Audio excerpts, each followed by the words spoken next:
ఈ వారం మన గెస్ట్ ఒడిశాలో తెలుగువాడి సత్తా చాటుతున్న పోలీస్ ఆఫీసర్.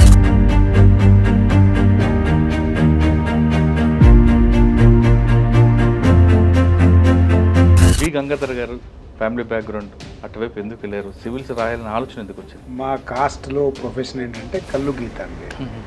మా నాన్న ఇప్పటికీ కూడా కళ్ళు అమ్ముతాడు. నేను కూడా చాలాసార్లు అమ్మానులేండి. 10th 11th స్కూల్లో హాలిడేస్ వచ్చినప్పుడు. సార్ అంత కింద స్థాయి నుంచి వచ్చారు మీరు, ఐపీఎస్ సివిల్స్ రాని ఆలోచనలకు వచ్చింది. సొసైటీలో రెస్పెక్ట్ఫుల్గా బతకాలి అంటే మన దగ్గర ఒకటి నాలెడ్జ్ ఉండాలి, పవర్ ఉండాలి, అథారిటీ డబ్బు ఉండాలి. డబ్బు ఉండాలి. మనకి డబ్బు లేదు. ఒడిశాలో ఫస్ట్ పోస్టింగ్ ఎక్కడ? రాయగడ డిస్టిక్. అది నేను జాయిన్ అయినప్పటికీ నక్సల్ ఎఫెక్టెడ్ డిస్టిక్. అది చాలా ఆపరేషన్ చేసి ఒక ఆపరేషన్లో ఒక నక్సల్ని కూడా పట్టుకున్నాను. కానీ అప్పట్లో ఒరిస్సా పోలీస్ మీద చిన్న అపవాదం ఉంటుంది, నక్సల్స్ అరికట్టడంలో వాళ్ళకి ఇంకా ఎక్స్పీరియన్స్ లేదు అనేది. మీకు బలిమెల ఇష్యూ మీకు గుర్తుండే ఉంటుంది. చాలా 36 గ్రేహౌండ్స్ జవాన్స్ చనిపోయారు. It's very huge tragedy. కానీ మల్కన్గిరిలో మీరు చెప్తున్నారు కాబట్టి ఆ ప్రాంతం అంతా కూడా గంజాకి ఎక్కువగా తరుగుతుంది. ఒరిస్సా ఒకటే కాదండి, యాక్చువల్గా రెండు ఒడిస్సా ఆంధ్ర బార్డర్లో వెదర్ ప్లస్ టోపోగ్రఫీ. అదే అక్కడ శీలావతి అనే ఒక బ్రాండ్ పడుతుంది కాబట్టి ఎక్కువ వాల్యూ. ఆ టేస్ట్ అంటారు, చెప్తాను మరి. అది అందుకనే పాపులర్ అయింది ఢిల్లీలో అయినా ఎక్కడైనా అక్కడైనా. చాలా టఫ్ టెరైన్స్ ఉంటాయండి. చాలా పై దాకా వెళ్ళాలి, లోపలికి వెళ్ళాలి. ఆ లోపలికి వెళ్ళిన తర్వాత మీకు పైన చూస్తే కనపడదు. లోపలికి వెళ్ళి ఒక చిన్న ప్యాచెస్ చేసుకునే వాళ్ళు. కానీ ఒక ఛాలెంజ్ జాబ్ అనేది ఇక్కడ కనిపిస్తుంది. ఇప్పుడు దేశంలో మెయిన్గా పట్టి పీడిస్తున్న సమస్య ఏంటంటే abuse of drugs. A college చూసినా దొరుకుతుంది, ఏ మార్కెట్లో పాండబ్బా దొరుకుతుంది.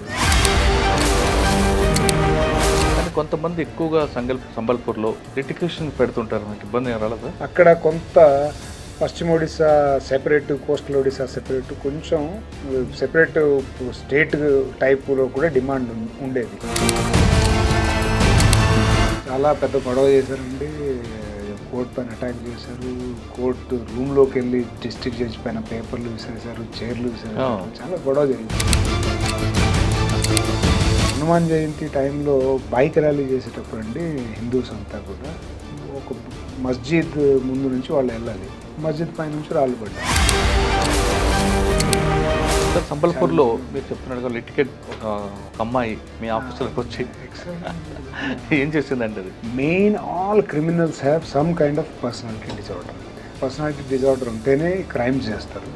ఈ బ్యాక్ స్టాబింగ్, బ్యాడ్ పీపుల్, లేకపోతే. సో అమ్మాయి కూడా వచ్చింది, ఇలా చెప్పింది, ఫలానా XYZ నన్ను రేప్ చేశాడు. నేను నమ్మాను, అంటే వాళ్ళు నిజమేనేమో అని చెప్పేసి నేను వెంటనే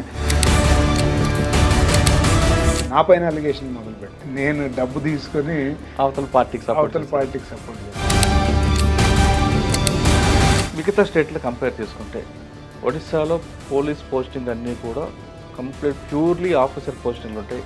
ఎక్కడ కూడా పొలిటికల్ పోస్టింగ్లు ఉండవు. ఉన్న ఒక 5% ఉంటాయనేది చాలామంది అంటారు. వాస్తవం అంటారు. మీరు అన్నట్లుగా Odisha society very conservative society, ట్రెడిషనల్గా ఉంటారు. అక్కడ బాగా ఎడ్యుకేషన్ చదువుకునేవాళ్ళు, మేధావులు ఉంటారు.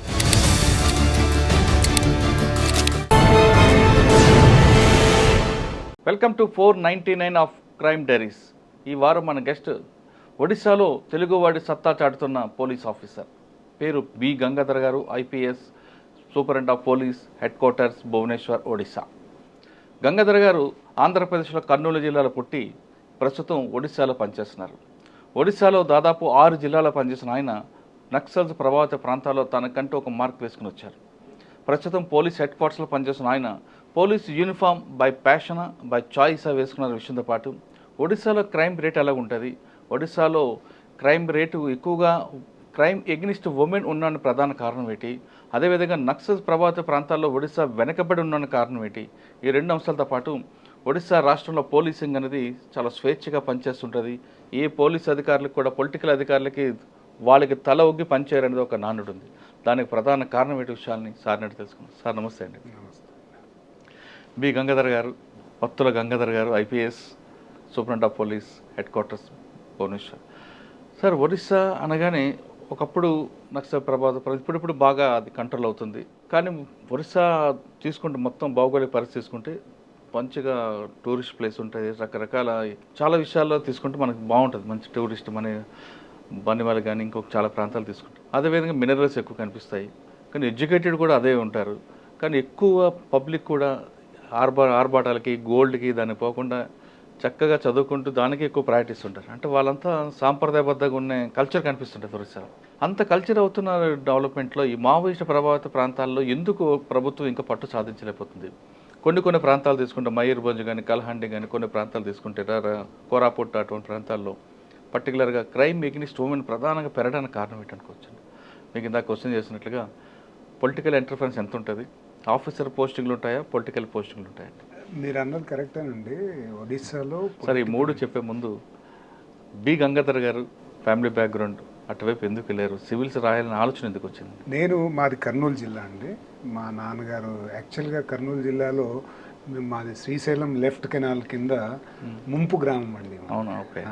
అందుకని ఆ ముంపు గ్రామంలో ఊరు వదిలేసిన తర్వాత బేసికల్గా మా కాస్ట్లో ప్రొఫెషన్ ఏంటంటే కల్లు గీత అండి.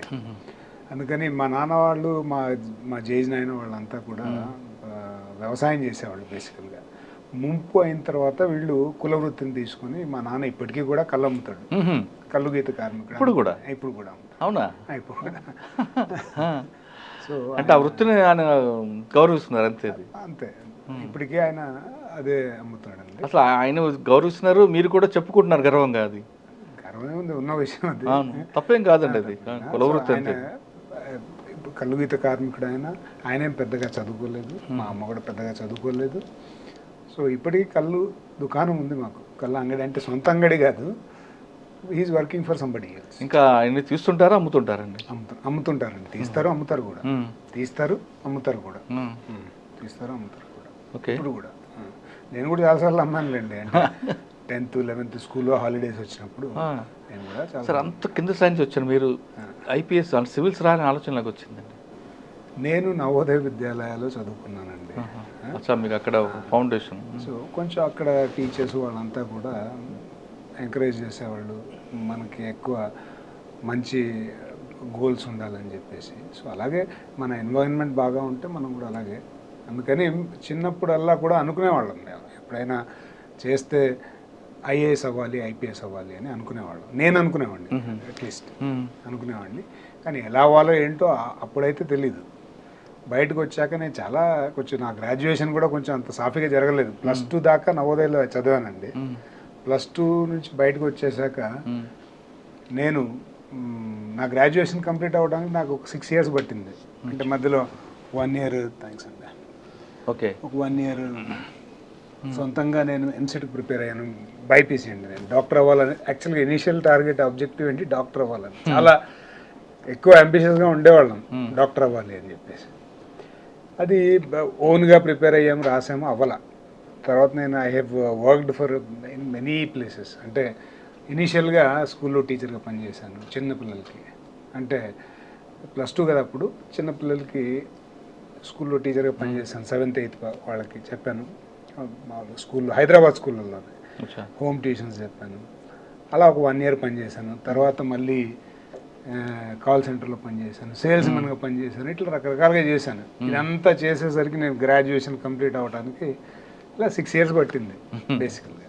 ఈ 6 years తర్వాత, అందుకని అప్పుడు ఎప్పుడో చిన్నప్పటి నుంచే ఉన్నిందండి ఆబ్జెక్టివ్, ఐఏఎస్ అవ్వాలి, ఐపీఎస్ అవ్వాలి. ఎందుకండి అది మర్చిపోయాం. ఎందుకు మీకు ఆ మైండ్లో ఎందుకు పడింది? ఒకటేనండి, సొసైటీలో రెస్పెక్ట్ఫుల్గా బతకాలి, ఏదైనా కంట్రిబ్యూట్ చేయాలి అంటే మన దగ్గర ఒకటి నాలెడ్జ్ ఉండాలి, పవర్ ఉండాలి, అథారిటీ ఉండాలి, డబ్బు ఉండాలి. మనకి డబ్బు లేదు, ఉన్నది నాలెడ్జ్, ఏదో చదువుకుంటామని నమ్మకం. చదువుకుంటే బెటర్ కదా, ఐఏఎస్, ఐపీఎస్ అయితే we can contribute to the society. ఇది ఒకటే నవోదయ మోటో కూడా. అది బేసికల్గా నవోదయ విద్యాలయ సమితి మోటో ఏంటంటేనండి, to create entrepreneurs, to create entrepreneurs, to provide employment to the society and to contribute to society. So ఇలాంటి మోటోతో ఆ స్కూల్ ఉంది కాబట్టి వాళ్ళ కరికులంలో కూడా అలాగే ఉంది కాబట్టి న్యాచురల్గానే ఆ టైప్ థింకింగ్ వచ్చింది.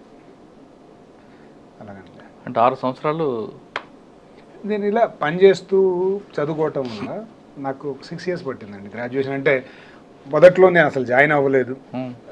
తర్వాత నేను పనిచేస్తూ ఉండటం వల్ల ఎగ్జామ్ రాసేవాడిని కాదు. అంటే ఆఫీస్లో లేకపోతే స్కూల్లో కాలేజ్లో చాలా ఇఫ్స్ అండ్ బట్స్ ఉండేవి. ఒకసారి ఫీజు కట్టకపోయేది, లేకపోతే కట్టినా మర్చిపోవటం, ఇలాంటివి ఉండేవండి. చాలా సమస్యలు ఉండేది. సో ఇవన్నీ దాటుకొని కంప్లీట్ చేయడానికి 6 years పట్టింది. Towards the end of my graduation నేను కంప్లీట్ చేసే సమయానికి నేను I was working for GE అండి, జనరల్ ఎలక్ట్రిక్. ఓకే. అంటే సివిల్స్ ఎప్పుడు రాశారండి? 2010లో రాశాను. స్టార్ట్ చేశాను. అంటే ఫస్ట్ అటెంప్ట్లో కొట్టారా? నాది ఫస్ట్ అటెంప్టే అనుకోవచ్చు. కాకపోతే నేను అంతకుముందు కూడా ఒక అటెంప్ట్ ఇచ్చాను పని చేసుకుంటూ. సో సెకండ్ అటెంప్ట్ అనుకోండి. ఓకే సార్, ఒక కింద స్థాయి నుంచి ఆ స్థాయికి వచ్చిన తర్వాత సివిల్స్ రాయాలని ఆలోచన వచ్చింది, కొట్టాలని కొట్టారు. ఫస్ట్ అటెంప్ట్లో మీరు కొంచెం మిస్ అయి ఉంటుంది. మరి ఇంట్లో అందరూ ఇబ్బంది పెట్టారు, ఇది మనకెందుకు, మన స్థాయి కాదు, ఇది ముందుకు వెళ్తున్నాం అని అటువంటి ఏమైనా మాటలు విన్నారా? లేదండి, ఎప్పుడే వాళ్ళకి బేసికల్గా తెలియదు, అంత ఐడియా లేదు ఏంటి నేను ఏం చేస్తున్నాను. ఒక్క విషయం అయితే అనుకున్నారు ఏంటంటే నేను రిజైన్ చేశానండి. అదే ఫస్ట్ నేను పని చేస్తూ రాసినప్పుడు రాలా. నేను ఒక ఫిలిమ్స్ అటెంప్ట్ చేసినప్పుడు I used to work in I labs. మీకు దుర్గం అవును, my office was in I labs. Sreeniraj గారు బిల్డింగ్ ఫస్ట్ అదేనండి నేను పని చేసినప్పుడు. అంతకుముందు దాని ముందు ఇన్ఆర్బిట్ మాల్ ఉంది. అవును, అప్పుడు లేదు అసలు, అప్పుడే కన్స్ట్రక్షన్ స్టార్ట్ చేశారు. సో దుర్గం చెరువు ఓవర్లుకింగ్ అదొక్కటే ఉండేది. రౌండ్ బిల్డింగ్ ఉంటుంది. కొంచెం ముందుకు వస్తే మైండ్ స్పేస్ ఉండేది, ఇక్కడ సైబర్ గేట్వేస్ ఉండేది. అవును, తెలుసండి అది బిల్డింగ్. హైటెక్ సిటీ, ఇవి తప్ప ఈ 4 మైండ్ స్పేస్, హైటెక్ సిటీ, సైబర్ గేట్వేస్, ఐ ల్యాబ్స్ తప్ప అక్కడ ఏమీ లేదు. ఇప్పుడు చాలా జంగిల్ అయిపోయింది అది. అదే శ్రీనిరాజ్ గారు కట్టారు కదా, రామలింగరాజు గారు కో బ్రదర్. Exactly right. ఆయన టీవీ నుంచి చైర్మన్ అప్పుడు. ఓకే ఓకే రైట్ అండి, కరెక్ట్ చెప్పారు. రైట్, ఐ ల్యాబ్స్ అనేది యాక్చువల్గా TV9 ఫస్ట్ అవును సిస్టర్స్ కంపెనీ. అదే దాని నుంచి స్టార్ట్ అయింది. దాని నుంచి స్టార్ట్ అయింది. అవునండి, ఐ విజన్ నుంచి TV9గా మారింది. అవును. ఓకే, తర్వాత సెకండ్ అటెంప్ట్ కొట్టారు. కొట్టిన తర్వాత గోల్డ్ రాజ్ అవగానే వెంటనే అమ్మ నాన్న ఏమన్నారండి? తెలిసింది అప్పటికైనా మీరు? అంటే అప్పుడు తెలుసండి, అంత ముందు కూడా తెలుసు. కాకపోతే నార్మల్గా ఏమంటారండి ఊళ్ళో ఎవరికి మన గురించి తెలియదు. ఎందుకంటే నేను చిన్నప్పుడే నవోదయలో చదువుకున్నాను. తెలిసినా కూడా జనరల్గా ఇన్సెక్యూరిటీస్ ఎలా ఉంటాయండి. నేను జీలో పనిచేస్తున్నాను, చెప్పాను కదా అప్పుడు జీలో పనిచేస్తున్నాను. నేను అప్పటికే ఒక మోటార్ సైకిల్ కొనుక్కున్నాను, కారు కూడా కొన్నాను అప్పుడే సెకండ్ హ్యాండ్లో. సో అప్పుడు అందరూ నేను జాబ్ రిజైన్ చేసేటప్పుడు కొంచెం విమర్శలు వచ్చాయి, నార్మల్గా ఎక్కడైనా ఉండేటి. ఏంటి వీడు మంచి ఉద్యోగం వదిలేసి ఇలా చేస్తున్నది, తెలియదు కదండి వాళ్ళకి అసలు మనం ఏంటంటే. ఊర్లో ఎలా ఉండేదండి అప్పుడు? ఎకనామికల్గా మీరు కొంచెం పైకి వచ్చారు. అవునండి, సైకిల్ నుంచి మోటార్ సైకిల్ కార్ రాగానే మీ కమ్యూనిటీ వాళ్ళు కానీ ఊర్లో అందరూ ఏం కామెంట్ చేశారండి? కష్టపడి పైకి వచ్చాడు అన్నారా, లేదా ఇంకేమైనా కామెంట్ చేసుకొచ్చారా? ఏం కామెంట్ చేయలేదు, అంత పాజిటివ్గానే ఉన్నారు. ఓకే, నాకు బేసికల్గా ఊళ్ళతో పెద్ద ఇంటరాక్షన్ లేదు, కానీ ఎంత ఇంటరాక్షన్ ఉంటే అంతవరకు మాత్రం ఎవ్రీబడి వాజ్ ఓకే. ఓకే, తర్వాత అంటే NPA training, cadre allotment Odisha అంతేనా? అంతే. ఒడిశాలో ఫస్ట్ పోస్టింగ్ ఎక్కడండి? ఫస్ట్ SDPO గునుపూర్ అండి, అది రాయగడ డిస్టిక్. అది నేను జాయిన్ అయినప్పటికీ నక్సల్ ఎఫెక్టెడ్ డిస్టిక్. అది నా సబ్ డివిజన్లోనే నక్సల్. సార్ ఫస్ట్ మీరు గుంటూరు SDPO. ఓకే, మీరు వెళ్ళగానే మెయిన్ ఛాలెంజ్ మీకు లాంగ్వేజ్ ప్రాబ్లం వచ్చి ఉంటుంది. ఓకే, అక్కడ నాగభూషణం పట్నాయక్ ఆయన అడ్డా అది మీరు ఎదుర్కొన్న చేసిన ఆయన ఎలా మీరు ఫేస్ చేశారు అసలు? రాయగడ ఏరియాలో అండి. నేను రాయగడలో జాయిన్ అయ్యేటప్పటికి గునుపూర్ సబ్ డివిజన్ SDPOగా జాయిన్ అయ్యేటప్పటికి అక్కడ ఆల్మోస్ట్ నక్సల్ సమస్య తగ్గుముఖం పట్టే. నాగావళి దళం ఒకటి ఉండేదండి అక్కడ. దళాలు ఉండేవి, మేము ఆపరేషన్స్ కూడా చేసాం, చాలా ఆపరేషన్ చేసాం. ఒక ఆపరేషన్లో ఒక నక్సల్ని కూడా పట్టుకున్నాను మేము. కాకపోతే అంతకుముందు ఉండే ఉధృతంగా లేదు నక్సల్స్, కానీ కారిడార్ లాగా వాడుకునేవాళ్ళు. పక్కన గజపతి డిస్టిక్ నుంచి, ఇటువైపు నుంచి, కలహండి నుంచి. అక్కడ పేరు విన్నారా నాగభూషణ పట్నాయక్? విన్నానండి, నాగభూషణ పట్నాయక్. కానీ అక్కడ పబ్లిక్తో మాట్లాడడం అనేది మీకు లాంగ్వేజ్ ప్రాబ్లం రాలేదా? నేను మొదట్లో ఒడిశా జాయిన్ అయినప్పుడు అండి నాకు ఇంట్రెస్ట్ లేదండి ఒడిశా కాడర్ అంటే అండర్ డెవలప్డ్ అని చెప్పేసి నేను ఫస్ట్ లాంగ్వేజ్ చూసి చాలా డిసప్పాయింట్ అయిపోయాను. నేను జాయిన్ అయినప్పుడు అసలు నేను ఈ లాంగ్వేజ్ ఎప్పుడు మాట్లాడలేనేమో అని అనుకున్నా. కానీ ఒకసారి పని చేయటం మొదలుపెట్టిన తర్వాత ఫీల్డ్లో అందరితో ఇంటరాక్ట్ అవ్వటం మొదలుపెట్టా. ఒక 6 monthsలో నేర్చుకున్నా. ఈరోజు నేను అందరూ అంటారు మరి నిజం అవ్వద్దాం మనకు తెలియదు, కానీ నేను మంచి ఒడియా మాట్లాడతానని అంటారు. నాకు ఇప్పుడు లాంగ్వేజ్తో ప్రాబ్లం లేదు. అంటే ఒడియా మాట్లాడడం వేరు, రాయడం వేరు. రాయడం కూడా వచ్చినారా? వచ్చండి, రాయటం వచ్చు. కాకపోతే తెలుగు రాసినంత ఫాస్ట్గా స్కిల్ఫుల్గా రాయలేను, బట్ రాయటం. రాసింది చదవగలరు? రాసింది చదవగలరు, హ్యాండ్ రైటింగ్ కూడా చదవగలరు. ఆ గుణపూర్ సబ్ డివిజన్లో మీకు మెయిన్ ఛాలెంజ్ ఏమొచ్చిందండి? First sub division Gunupur sub డివిజన్లో నేను ఒక 10 నెలలు పనిచేశానండి. బేసికల్గా 12 months, 11 months, less than a year. Mainly naxal problems అండి. అక్కడ ఆపరేషన్స్లో పార్టిసిపేట్ చేసేవాళ్ళం. ప్లస్ రెగ్యులర్ రొటీన్ క్రైమ్ ఉండేదండి. రొటీన్ క్రైమ్, మర్డర్స్, ఫ్యామిలీ ఇష్యూస్లో మర్డర్స్, ఆర్గనైజ్డ్ మాఫియా కానీ ఆర్గనైజ్డ్ క్రైమ్స్ కానీ గుణపూర్ సబ్ డివిజన్లో పెద్దగా ఉండేవి కావండి. కాకపోతే లిక్కర్ రిలేటెడ్ అక్కడ ఇల్లిసిట్ లిక్కర్ ఎక్కువగా ఉండేదండి. ఆ ఇల్లిసిట్ లిక్కర్ తాగి గొడవలు చేసుకోవటం, పొలిటికల్ మర్డర్స్ జరగటం ఇలాంటివి జరిగేవి. అవి routine crime.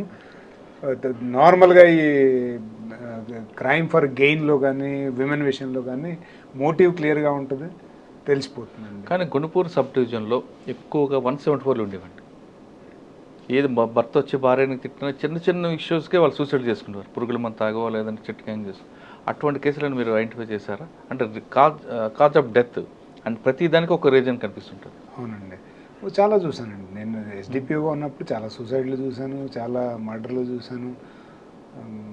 Murder for gain అంటే అక్కడ ఎక్కువగా 174 జరగడానికి ప్రధాన కారణం అనుకుంటారు? అక్కడ చదువు లేకపోవడం వల్ల అనుకోవచ్చా? 174 అంటే సూసైడ్ అంటున్నానండి. అమాయకత్వం? అమాయకత్వం ఏం కాదండి.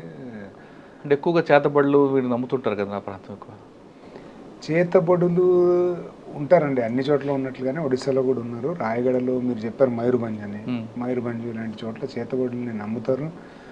చేతబడి చేసేవాళ్ళు ఉంటారు. అంటే తప్పుగా వాళ్ళకి చేతబడి వచ్చు రాదు అనేది పక్కన పెడితే చేతబడి చేసేవాళ్ళలాగా చలామణి అవుతూ భయపెడుతూ చేసేవాళ్ళు ఉంటారు. Lack of education అనుకోవచ్చండి.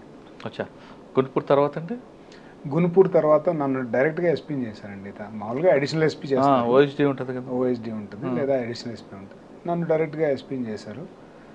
First Boudh జిల్లాకి ఎస్పీ చేశారు. ఏముందండి అక్కడ? చాలా బౌద్ధలో యాక్చువల్గా అప్పటిదాకా అక్కడ ప్రమోటివ్ ఆఫీసర్లను వేసేవాళ్ళు అండి. అంటే స్టేట్ సర్వీస్ నుంచి ప్రమోట్ అయిన వాళ్ళు. ఎప్పుడైతే అక్కడ నక్సల్ ఇష్యూ స్టార్ట్ అయిందండి, కందమాల్కి ఆనుకొని ఉంటుంది, అప్పుడు వాళ్ళు బహుశా యంగ్ ఆఫీసర్ అయితే బెటర్ అనుకున్నారేమో ఆపరేషన్స్ చేయడానికి. ఐపీఎస్ ఆఫీసర్ అంటే నన్ను వేశారండి. చాలా రోజుల తర్వాత ఒక డికేడ్ అంతా కూడా మామూలుగా సీనియర్ ఆఫీసర్లు ఉండేవాళ్ళు, ఈ స్టేట్ సర్వీస్ నుంచి ఉండేవాళ్ళు. They wanted young officer who is trained in Naxal operations. నేను పైగా గుణపూర్లో చేసిన ఎక్స్పీరియన్స్ కూడా ఉంది, అందుకని నన్ను బౌద్ధ్లో వేశారు. సార్, ఆ ఊరు వెళ్ళడానికి ట్రాన్స్పోర్ట్ ప్రాబ్లం ఉంది. మీరు గుణపూర్ వెళ్ళడం కూడా ట్రాన్స్పోర్ట్ ప్రాబ్లం. బరంపూర్ దిగి గంజా నుంచి రావాలి మదర్సా మీదుగా, అక్కడ కూడా ప్రాబ్లం.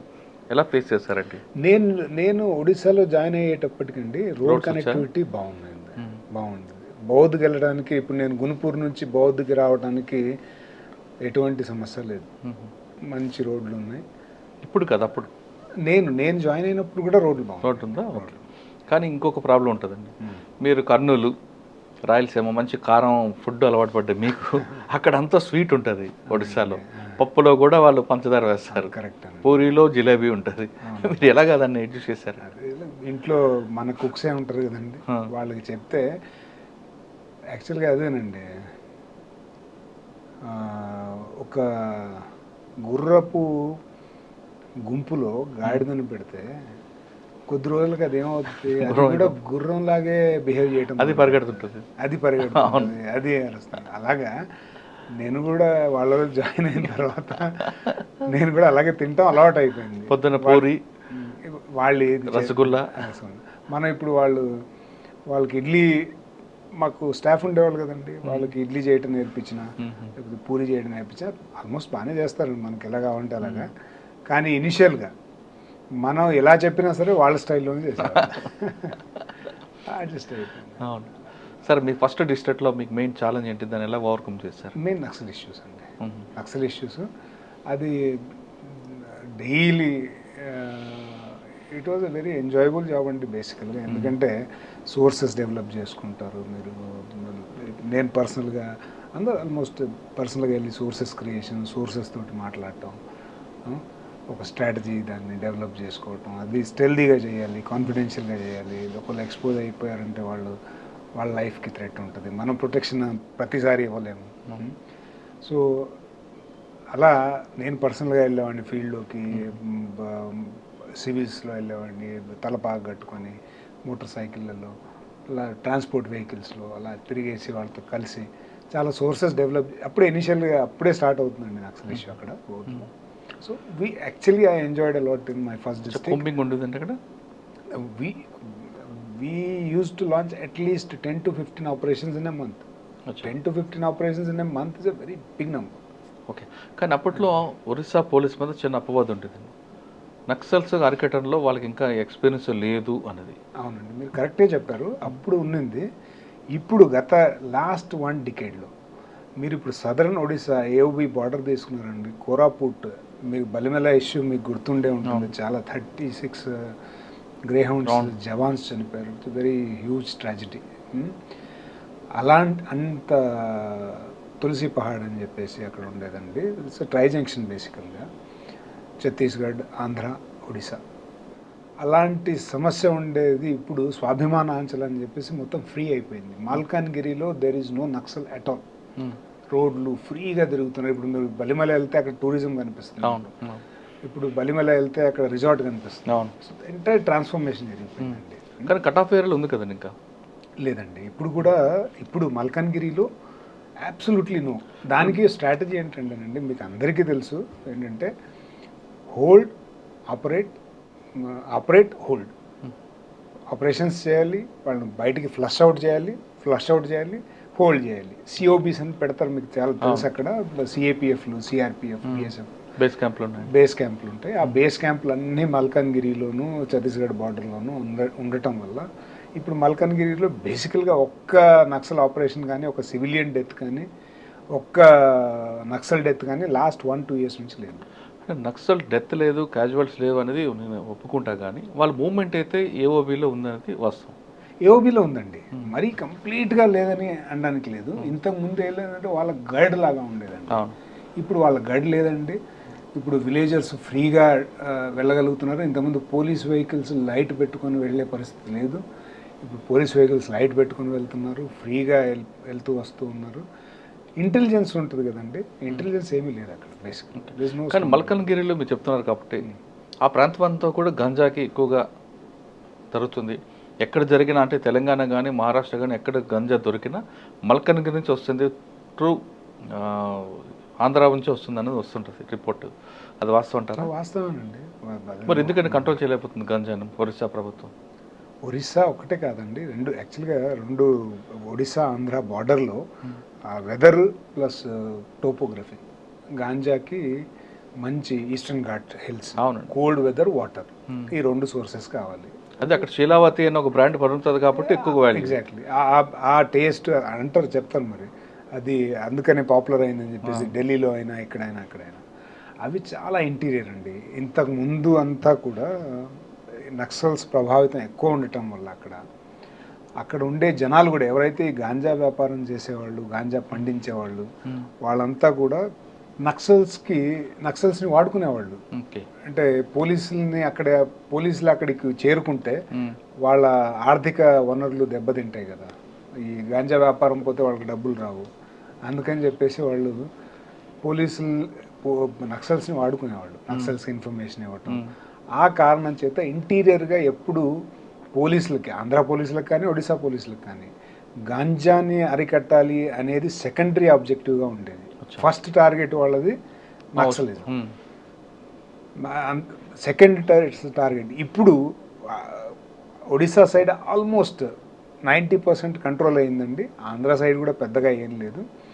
నెక్స్ట్ స్టెప్ నేను అనుకుంటున్నాను, గాంజాని అరికట్టడంలో 2 ప్రభుత్వాలు కూడా నాకు తెలిసి సక్సెస్ అవుతాయి. అదొక్కటే కాదండి, ఒక నక్సల్ ప్రాబ్లం ఒక్కటే కాదు, చాలా టఫ్ టెరైన్స్ ఉంటాయండి. మీరు వెళ్ళి ఉంటారు బహుశా, చూస్తాను 90 degrees కనిపిస్తుంటుంది. చాలా పై దాకా వెళ్ళాలి, లోపలికి వెళ్ళాలి. ఆ లోపలికి వెళ్ళిన తర్వాత మీకు పైన చూస్తే కనపడదు. లోపలికి వెళ్ళి ఒక చిన్న ప్యాచెస్ చేసుకునే వాళ్ళు స్లోప్స్లో, అన్నీ ఒక చోట మన పొలం వేసినట్లు 5 ఎకరాలు 10 ఎకరాలు వేయరు వాళ్ళు. ఆ స్లోప్స్లోను ఆ దారుల్లోనూ వేసుకుంటారు. వాటిని ఐడెంటిఫై చేయడమే కష్టం ఉంటుందండి. కొన్ని చోట్ల ఎక్కడైతే ఎకరాల్లో 6 ఎకరాల్లో 5 ఎకరాల్లో వేసుకుంటారో అలాంటివి కొన్ని ఇన్ఫర్మేషన్స్ వస్తుంటాయి, వాటిని చేస్తుంటారు. బేసికల్గా అండి మన దేశంలో పోలీస్ పబ్లిక్ రేషియో చూడండి మీరు. మనం అంటే we are not sufficiently equipped manpower wise అలాంటి సమస్యల్ని హ్యాండిల్ చేయడానికి. బట్ సిన్స్ ఒక ప్రాబ్లం అయితే సరిపోయిందండి, naxal issue. Top priority ganja.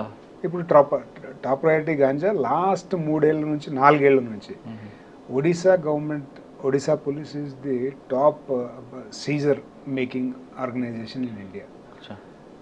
ప్రతి సంవత్సరం కూడా హోమ్ మినిస్టర్ కూడా ఒడిశా పోలీస్ని సన్మానం చేశారండి. అంటే గంజా అరికట్టలోనే ట్రాన్స్పోర్ట్లో వస్తుంది. గాంజా సీజర్ అండి, ట్రాన్స్పోర్టేషన్లో highest quantity of ganja is seized by Odisha police. Okay, అయినా కూడా ఇంకా చాలా చేయాల్సి ఉంది. ఇంకా ఉందంటారు? ఇంకా చేయాల్సి ఉందండి. ఇది గంజాని పట్టుకోవడం అంటే అసలు పండించకుండా చూడడం అనేది ఫస్ట్ ప్రయారిటీ వస్తుంది.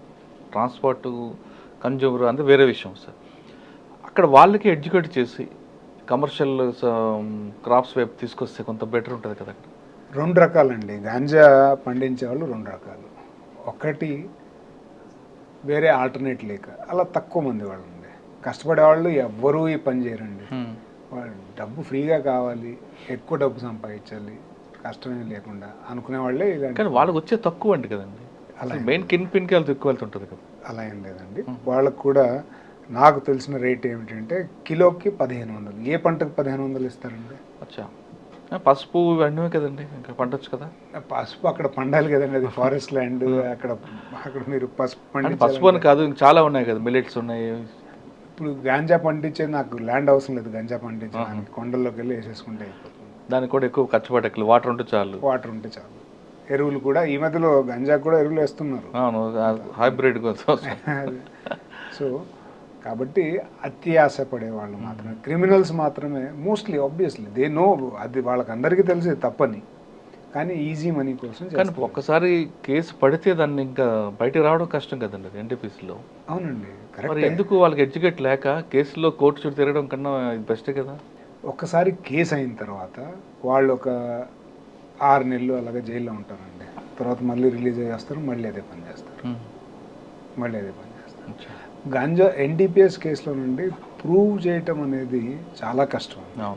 ఎలా కష్టం అంటే బికాజ్ ఇది వెరీ స్ట్రింజెంట్ పనిష్మెంట్స్ ఉన్నాయి కాబట్టి, బర్డన్ ఆఫ్ ప్రూఫ్ అక్యూజ్డ్ పైన ఉంటుంది కాబట్టి, మీరు ప్రజెంట్ చేసే ఎవిడెన్స్ కూడా అంత పకడ్బందీగా ఉండాలి, లేకపోతే కన్విక్షన్ రాదు. ఇది కన్విక్షన్ చేయటం, ఇప్పుడు ట్రాన్స్పోర్టేషన్లో గంజా పట్టుకుంటారంటే అది ఫలానా రాజు పండించాడు అని ప్రూవ్ చేయటం చాలా కష్టం. అందుకని చెప్పేసి వీళ్ళు సరే పోలీసులకు తెలిసినా ఏదో ఆదరాబాదరగా ఉండే ఎవిడెన్స్తో వాళ్ళని అరెస్ట్ చేసి ఫార్వర్డ్ చేసినా కోర్టులు వాటిని కొంచెం లీగల్గా స్క్రూటినైజ్ చేయటంతో బెయిల్ వచ్చేస్తుందండి. అంటే కన్విక్షన్ ఉండదు అక్కడ, కన్విక్షన్ తక్కువ అండి. అంటే కన్విక్షన్ ఇప్పుడు గంజా కేసులు కానీ కొన్ని కేసుల్లో మనకి ప్రాసెసింగ్ పనిష్మెంటే కనిపిస్తుంటుంది. ఎగ్జాక్ట్లీ అంతే కదా. అంతేనండి, రైట్ అండి. ఇప్పుడు నెక్స్ట్ సెకండ్ డిస్ట్రిక్ట్ ఎక్కడ? సెకండ్ డిస్ట్రిక్ట్ దేవ్గఢ్ అండి. బౌద్ధ్ తర్వాత దేవ్గఢ్, అక్కడ కూడా నక్సల్ ప్రాబ్లం ఉండేదండి సిమిలర్గా. అక్కడికి ఎక్కువ మినరల్స్ ఎక్కువ. దేవ్గఢ్లో మినరల్స్ లేవు, ఏమీ లేవు. ఎక్కడండి దేవ్గఢ్? రాయగఢ. రాయగఢ అది, ఇది దేవ్గఢ్ అండి. రాయగఢ్లో బాక్సైట్ ఉంది. అవును, బాక్సైట్. ఓకే, దేవ్గఢ్ ఏంటి సార్ మెయిన్ ఛాలెంజ్ ఏంటి? మెయిన్ ఛాలెంజ్ అక్కడ కూడా నక్సలేనండి. మేము ఇనీషియల్గా యంగ్ ఎస్పీస్ కాబట్టి నక్సల్ ఆపరేషన్స్ అవి చేసి. ఎవరండి ఎక్కువ దళం యాక్టివ్ ఉండేది అక్కడ? అక్కడ మాది కేకేబి అని ఒకటి ఉండేదండి బౌద్ధ్లో ఉన్నప్పుడు, కలహండి, కందమాల్, బౌద్ధ్, నాయగఢ్ డివిజన్. అక్కడ సంబల్పూర్, సుందర్గఢ్, దేవ్గఢ్ ఎస్ఎస్డి డివిజన్ అని మా ఏరియాలో ఎస్ఎస్డి డివిజన్. మీకు అదే చెప్తున్నాను, ఇప్పుడు ఎస్ఎస్డి డివిజన్ డిస్బాండన్ అయిపోయింది, వాషౌట్ అయిపోయింది. ఏఓబి కమిటీ లేదు ఒడిశాలో. కేకేబిఎన్ మాత్రమే ఇప్పుడు ఫంక్షన్ ఉంది. ఇప్పుడు మీరు మయూర్భంజ్ రౌర్కెలా ఏరియాలో ఉండేదంతా డిస్బాండన్ అయిపోయింది. There is no team and no committee. అంటే అది మాకు ఎలా తెలుస్తుందంటే, మాకు ఎప్పుడైనా ఎన్కౌంటర్లు జరిగినప్పుడు వాళ్ళ సరెండర్ అయిన నక్సల్ ద్వారా, వాళ్ళ లిటరేచర్ ద్వారా, వాళ్ళ పుస్తకాల ద్వారా, వాళ్ళ యాక్టివిటీ ద్వారా, ఇంటెలిజెన్స్ ద్వారా మాకు తెలుస్తుంటుంది. ఇప్పుడు ఆ కమిటీస్ అన్ని డిస్బాండన్ చేశారు. వాళ్ళకి ఆర్డరే లేదు వాళ్ళకి. ఓకే. సో ఒడిశాలో ఇప్పుడు ఒకే ఒక 4 జిల్లాలకు పరిమితం అయిపోయింది. అది కూడా ఇప్పుడు రీసెంట్గా హోమ్ మినిస్టర్ అమిత్ షా గారు ఛత్తీస్గఢ్లో నక్సల్ ఎఫెక్టెడ్ డీజీలతో మీటింగ్ పెట్టారండి. సో మా డీజీ గారు కూడా అటెండ్ అయ్యారు. 26 లోపు we are very very positive, at least in Odisha. అది కంప్లీట్ డిస్ట్రిక్ట్లో 4 అంటే ఒకటి కంధమాల్, కలహండి, బౌద్ధ్, నయాగఢ్. ఈ 4 ఎఫెక్ట్ ఉంది అంతే, మిగతా అంతా ఇంకెక్కడా లేదండి. ఈ 4 జిల్లాల్లో కూడా నయాగఢ్లో జస్ట్ బార్డరింగ్లో ఉంది. Mainly Kalahandi, Kandhamal, okay, Boudh to some extent. ఎందుకంటే అక్కడ ఎక్కువ వాళ్ళకి పట్టు ఉండడం కారణం అనుకుంటారు. ఇప్పుడు మీకు దీన్ని మళ్ళీ హిస్టరీలో కొంచెం వెళ్ళాల్సి ఉంటుంది. మీకు సౌత్లో ఉందండి ఏంటి, రాయగడ, మల్కన్గిరి, కోరాపుట్. దానికి బార్డర్ వచ్చేసి ఛత్తీస్గఢ్, ఇటు వచ్చేసి విశాఖపట్నం. ఎక్కడైతే ఆంధ్రాలో ఇంటెన్సిఫై ఆపరేషన్స్ అయినాయో, మల్కన్గిరి, కోరాపుట్ ఏరియాలో పూర్తిగా విపరీతమైన బేస్ క్యాంపులు పెట్టేసి ఆపరేషన్స్ చేసేసరికి వీళ్ళ రూట్ కట్ ఆఫ్ అయిపోయింది సౌత్కి వెళ్ళడానికి. వీళ్ళు they had to move up. ఇది నార్త్కి వచ్చారు. నార్త్కి వచ్చారు కాబట్టి ఇది మహానది ఉంది ఒడిశాలో, మీకు తెలుసు. మహానదికి సౌత్, కోరాపుట్, మల్కన్గిరి, రాయగడకు నార్త్ అండి. ఈ మధ్యలో వచ్చి ఇప్పుడు ఇక్కడ సెటిల్ అయ్యారు. పుష్ వచ్చేసరికి ఇక్కడికి వచ్చారు. కానీ కొంతమంది central committee, state committee members బరంపూర్లో షెల్టర్ తీసుకుంటారని వాస్తవం అంటారా? ఉండొచ్చండి, డెఫినెట్గా. ఎవరైతే సెంట్రల్ కమిటీ మెంబర్స్ ఉంటారో వాళ్ళు అప్పుడప్పుడు అర్బన్ ఏరియాస్కి వస్తూ ఉండొచ్చు. సార్, మీ ప్రాంతంలో కాకూరు పండన్న ఎలియాస్ జగన్ ఆయన మూమెంట్ ఏంటంటే? ఐడియా లేదండి. నేను ఇప్పుడు నక్సల్ జిల్లా వదిలేసి 4 ఏళ్ళు 5 ఏళ్ళు అయింది.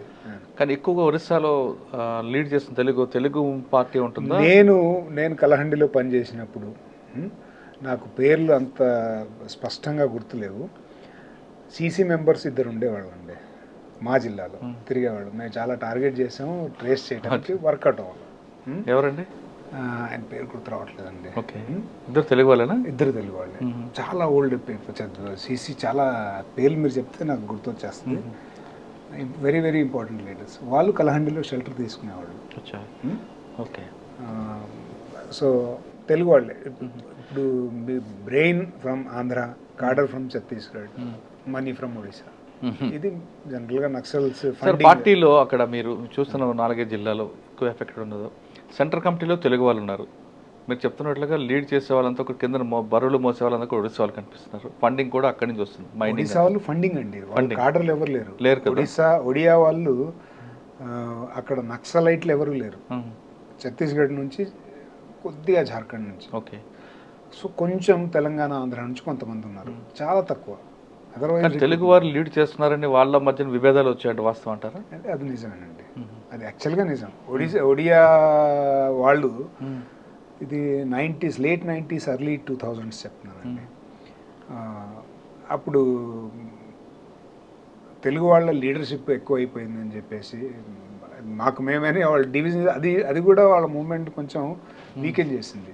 వాళ్ళ యూనిటీ దెబ్బతినేసి వాళ్ళు ఇండిపెండెంట్గా ఆపరేట్ చేయడం మొదలుపెట్టారు ఒడిశాలో. సో అలా చేయటం వల్ల వాళ్ళపైన వీళ్ళపైన వాళ్ళు గొడవపడి వాళ్ళని వీక్ చేయడానికి వీళ్ళని వీక్ చేయడానికి వాళ్ళు, అది పోలీసులకే హెల్ప్ అయిపోయింది. ఒడిశాలో ఎవరైతే విడిపోయి, ఆయన పేరు కూడా గుర్తు రావట్లేదండి, పాత్రను అరెస్ట్ చేశారు. ఇప్పుడు ఆయన జైల్లో ఉన్నాడు. చాలా కేసులు శిక్ష పడ్డది ఆయనకి. సో ఆయనతోటే ఒడియా కాడరు, ఒడియా నక్సలైట్లు అంతా కూడా క్లోజ్ అయిపోయారు. ఇంక ఇప్పుడు ఒడియా నక్సలైట్లు అసలు మావోయిస్ట్ మూవ్మెంట్లోనే లేరు. ఓకే. 90% పైగా ఛత్తీస్గఢ్ కాడర్, ఛత్తీస్గఢ్ నుంచి వచ్చిన వాళ్ళు ఆదివాసీలు, కొంతవరకు ఆంధ్ర తెలంగాణ నుంచి, కొంత ఒడిశా. ఆంధ్ర తెలంగాణ నుంచి కూడా స్టేట్ కమిటీ వరకు ఉండదు తప్ప కింద క్యాడర్లు కింద కాడర్లో చాలా తక్కువ, చాలా తక్కువ. ఇప్పుడు ఈ మధ్యలో కొంచెం ఈ తెలంగాణలో ఖమ్మంలో ఎన్కౌంటర్ జరిగాక తెలిసింది తెలుగు వాళ్ళు కూడా కాడర్ ఉన్నారు, అది కూడా నెగ్లిజిబుల్ అండి. సార్ సెకండ్ డిస్ట్రిక్ట్ అయ్యింది, థర్డ్ డిస్ట్రిక్ట్ నేను భద్రక్ వెళ్ళానండి. భద్రక్ కటక్ పక్కన భద్రక్. అవునండి. అక్కడ ఎలాగుంటుంది భద్రక్? మీ పక్కన వెస్ట్ బెంగాల్ బార్డర్, అదే కోస్టల్ డిస్ట్రిక్ట్ అండి, ఇండస్ట్రియల్గా బాగా డెవలప్డ్, అక్కడ politically very sensitive, communal issues ఎక్కువ అండి. ఓకే. భద్రక్లో నేను పోస్టింగ్ అవ్వటానికి జస్ట్ ఒక 10 days ముందు శ్రీరామనవమి రోజు హిందూ ముస్లిం రైట్స్ జరిగాయండి, చాలా సీరియస్గా జరిగాయి. ఒక 2-3 చనిపోయారు, చాలా షాప్స్ తగలబెట్టారు. అలాంటి పరిస్థితుల్లో నేను అక్కడికి వెళ్ళాను జిల్లాకి. అక్కడ చాలా టఫ్ అండి, పొలిటికల్గా చాలా సెన్సిటివ్, ఎందుకంటే అక్కడ చాలామంది ముస్లిం పాపులేషన్ ఉంటారు భద్రక్ టౌన్లో. ఆర్ఎస్ఎస్ ప్లస్ హిందూ ఆర్గనైజేషన్స్ కూడా స్ట్రాంగ్ ఉంటాయి, కౌ ప్రొటెక్షన్ మూవ్మెంట్ ఉంది అక్కడ. దీనివల్ల ఫ్రిక్షన్ ఉందండి, అక్కడ ఫ్రిక్షన్ ఉంది. మేము చాలా సింపుల్గా అండి, నేను భద్రక్లో జాయిన్ అయిన తర్వాత లా ఫాలో అయితే చాలు సొల్యూషన్ అని మా బాస్ చెప్పేవాళ్ళు. లీగల్ ఏదైనా కంప్లైంట్ వచ్చినప్పుడు what laws is be on the side of the law, rule of law కరెక్ట్గా ఉండాలి అంతే. లా లీగల్గా ఏది కరెక్ట్ అయితే అది చేస్తే ఎప్పుడు సమస్య రాలేదు. కాకపోతే బాగా టెన్షన్ ఉండేది, ఎప్పుడు చిన్న ఇష్యూ జరిగిన, మామూలుగా 2 పిల్లలు కొట్టుకుంటారు, ఒకడు ముస్లిం ఒకడు హిందూ అయితే కమ్యూనల్ సార్. అటువంటి సెన్సిటివ్ మ్యాటర్ ఎలా మీరు హ్యాండిల్ చేసేవారండి? ఏం లేదు, ఇమీడియట్గా రెస్పాండ్ అవ్వటం, ఇమీడియట్గా ఇనీషియల్ స్టేజ్లో సమస్య ఉన్నప్పుడే అటెండ్ అయితే జనరల్గా కూడా పెద్ద అవ్వదు. కానీ ప్రతిసారి అలా జరగదు, ఒకసారి అనేక కారణాల వల్ల బిజీగా ఉండటం వల్ల అది ఇది. అంటే మీకు వేయడం వెనక కూడా ఉద్దేశం గవర్నమెంట్ వేరేగా అనిపిస్తుంది. మీరు ఒరియా కాదు, తెలుగు ఆఫీసర్, ఇంకా మీకు ఎటువంటి ఇష్యూస్ ఉండవు. అవునండి సార్. పక్కన మీకు భద్రక్తో బలాసు, తర్వాత మీకు వెస్ట్ బెంగాల్ ఖరగ్పూర్. అక్కడ నుంచి కొంతమంది క్రిమినల్స్ అయినా వస్తుంటారు ఇటు? వస్తుంటారండి. అవి ఇంటర్స్టేట్, ఎక్కడైనా ఇంటర్స్టేట్ ఇష్యూస్ ఉంటాయి, అక్కడ కూడా అలాగే ఉన్నాయి. కొంతమంది అది ఒక కారిడార్ అండి, వెస్ట్ బెంగాల్ నుంచి మెడ్నపూర్ నుంచి కోల్కతా నుంచి ఇక్కడ నుంచి అంతా కూడా బ్రౌన్ షుగరు లేకపోతే ఈ కఫ్ సిరప్ ఇలాంటివి స్మగుల్ అవ్వటం. అది అంతా ఆర్గనైజ్డ్ క్రైమ్ కదండి, మొత్తం ఏమైనా బ్రేక్ చేస్తారా మీరు? ఇది ఇట్స్ కంటిన్యూస్ ప్రాసెస్ అండి. క్రైమ్ సొసైటీలో ఏంటంటే it has to be kept under continuous consistent check. అది డెఫినెట్గా సక్సెస్ఫుల్గా జరుగుతుంది ఒడిశాలో, అన్ని చోట్ల జరగాలని కోరుకుంటాం. ఒడిశాలో ఖచ్చితంగా కన్సిస్టెంట్గా జరుగుతుంది. ఈజీ మనీకి అలవాటు పడ్డాడు, ఈ రోజు ఉంటాడు, రేపు ఉంటాడు, ఎల్లుండి వాడు ప్యాటర్న్ మార్చుకుంటాడు, అంతే చేయడం ఇంకో రకంగా చేస్తుంటాడు. రాజు జైల్లో ఉంటాడు, రాజు 50 ఏళ్ళు అయిపోయిన తర్వాత రవి వస్తాడు, రవి తర్వాత రామ్ వస్తాడు, రామ్ తర్వాత ఇంకోటి వస్తాడు. సార్, ఇటువంటి క్రిమినల్స్ చూస్తుంటారు కదా, బాగా ట్రబుల్ మాంగర్ ఎవరండి మీకు? వీటితో హెడేక్ ఉందిరా అని. క్రిమినల్స్ అండి, వాళ్ళ it is about their personality అండి. క్రిమినాలజీ మేము మా ట్రైనింగ్లో కూడా మాకు క్రిమినాలజీ చెప్తారు. వాడి ప్యాటర్న్ అది, అంటే మీరు వాడిని ఎంత మార్చాలనుకున్నా మారడు. మీరు మళ్ళీ జైల్లో పెట్టినా తన శక్తి సన్నగిల్లేదాకా దొంగతనాలు చేసేవాడు దొంగతనాలు చేస్తాడు, రేపులు చేసేవాడు రేపులు చేస్తాడు, ఇల్లీగల్ లిక్కర్ వ్యాపారం చేసేవాడు అదే చేస్తాడు, మట్కా రాసేవాడు మట్కా రాస్తాడు, గ్యాంబ్లింగ్ చేసేవాడు బెట్టింగ్ చేసేవాడు. వాళ్ళ స్పెషలైజేషన్ ఉంటుందండి, మీకు తెలుసు. వాడు ఆ క్రైమ్ నుంచి బయటకు రాడు, ఆ క్రైమ్నే కంప్లీట్గా అలాగే చేస్తూ ఉంటాడు. సార్, అందులో దిగిన వాడు బయట రావడం కష్టం కాదన్నట్టు, అది హ్యాబిచువల్ ఎఫెండర్గా అయిపోతాడు. కానీ అటువంటి వాళ్ళకి మార్చడానికే కదా పోలీసు ఉంది, మారుస్తుంటాం రిఫార్మ్ చేస్తుంటాం అని కొంచెం చెప్తుంటారు కదా. క్రిమినాలజీలోనండి, అంటే నేను సైంటిఫిక్గా చెప్తాను, మైండ్ని మార్చలేరండి. వాడు మైండ్ సెట్టే అలా ఉంటుంది. మ్యానుఫ్యాక్చరింగ్ డిఫెక్ట్ యాక్చువల్గా. ఇప్పుడు మీరు పులిలాగే ఉంటుందండి, పులిని మీరు మార్చగలరా? మీకు నేను మార్చలేం కదా. మీరు పులిని రోజు నువ్వు పల్లీలు ఉడకబెట్టి తినమ్మా కాదు, కానీ చికెనే కాదు, పులి పిల్లైతే అవ్వదు. అంతేనండి, ఇది కూడా అంతే. మీరు ఇప్పుడు డాగ్ని ఇంకోలాగా చేయమంటే చేయలేరు కదా, వాటి నేచర్ అది. అంటే క్రిమినాలజీలో కూడానండి పర్సనాలిటీ టైప్స్ ఉంటాయి.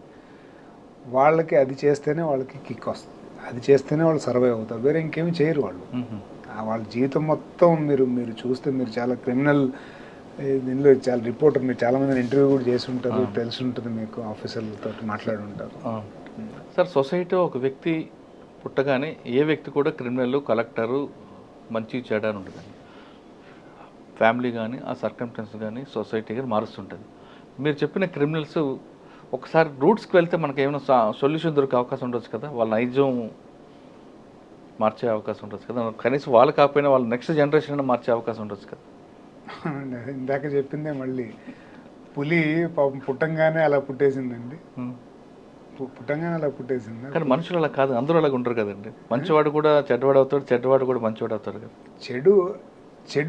చెడువాడు ఎప్పుడు మంచివాడు అవడండి. తప్పులు చేసేవాడు తెలుసుకొని మంచి పనులు చేయటం మొదలు పెట్టచ్చు.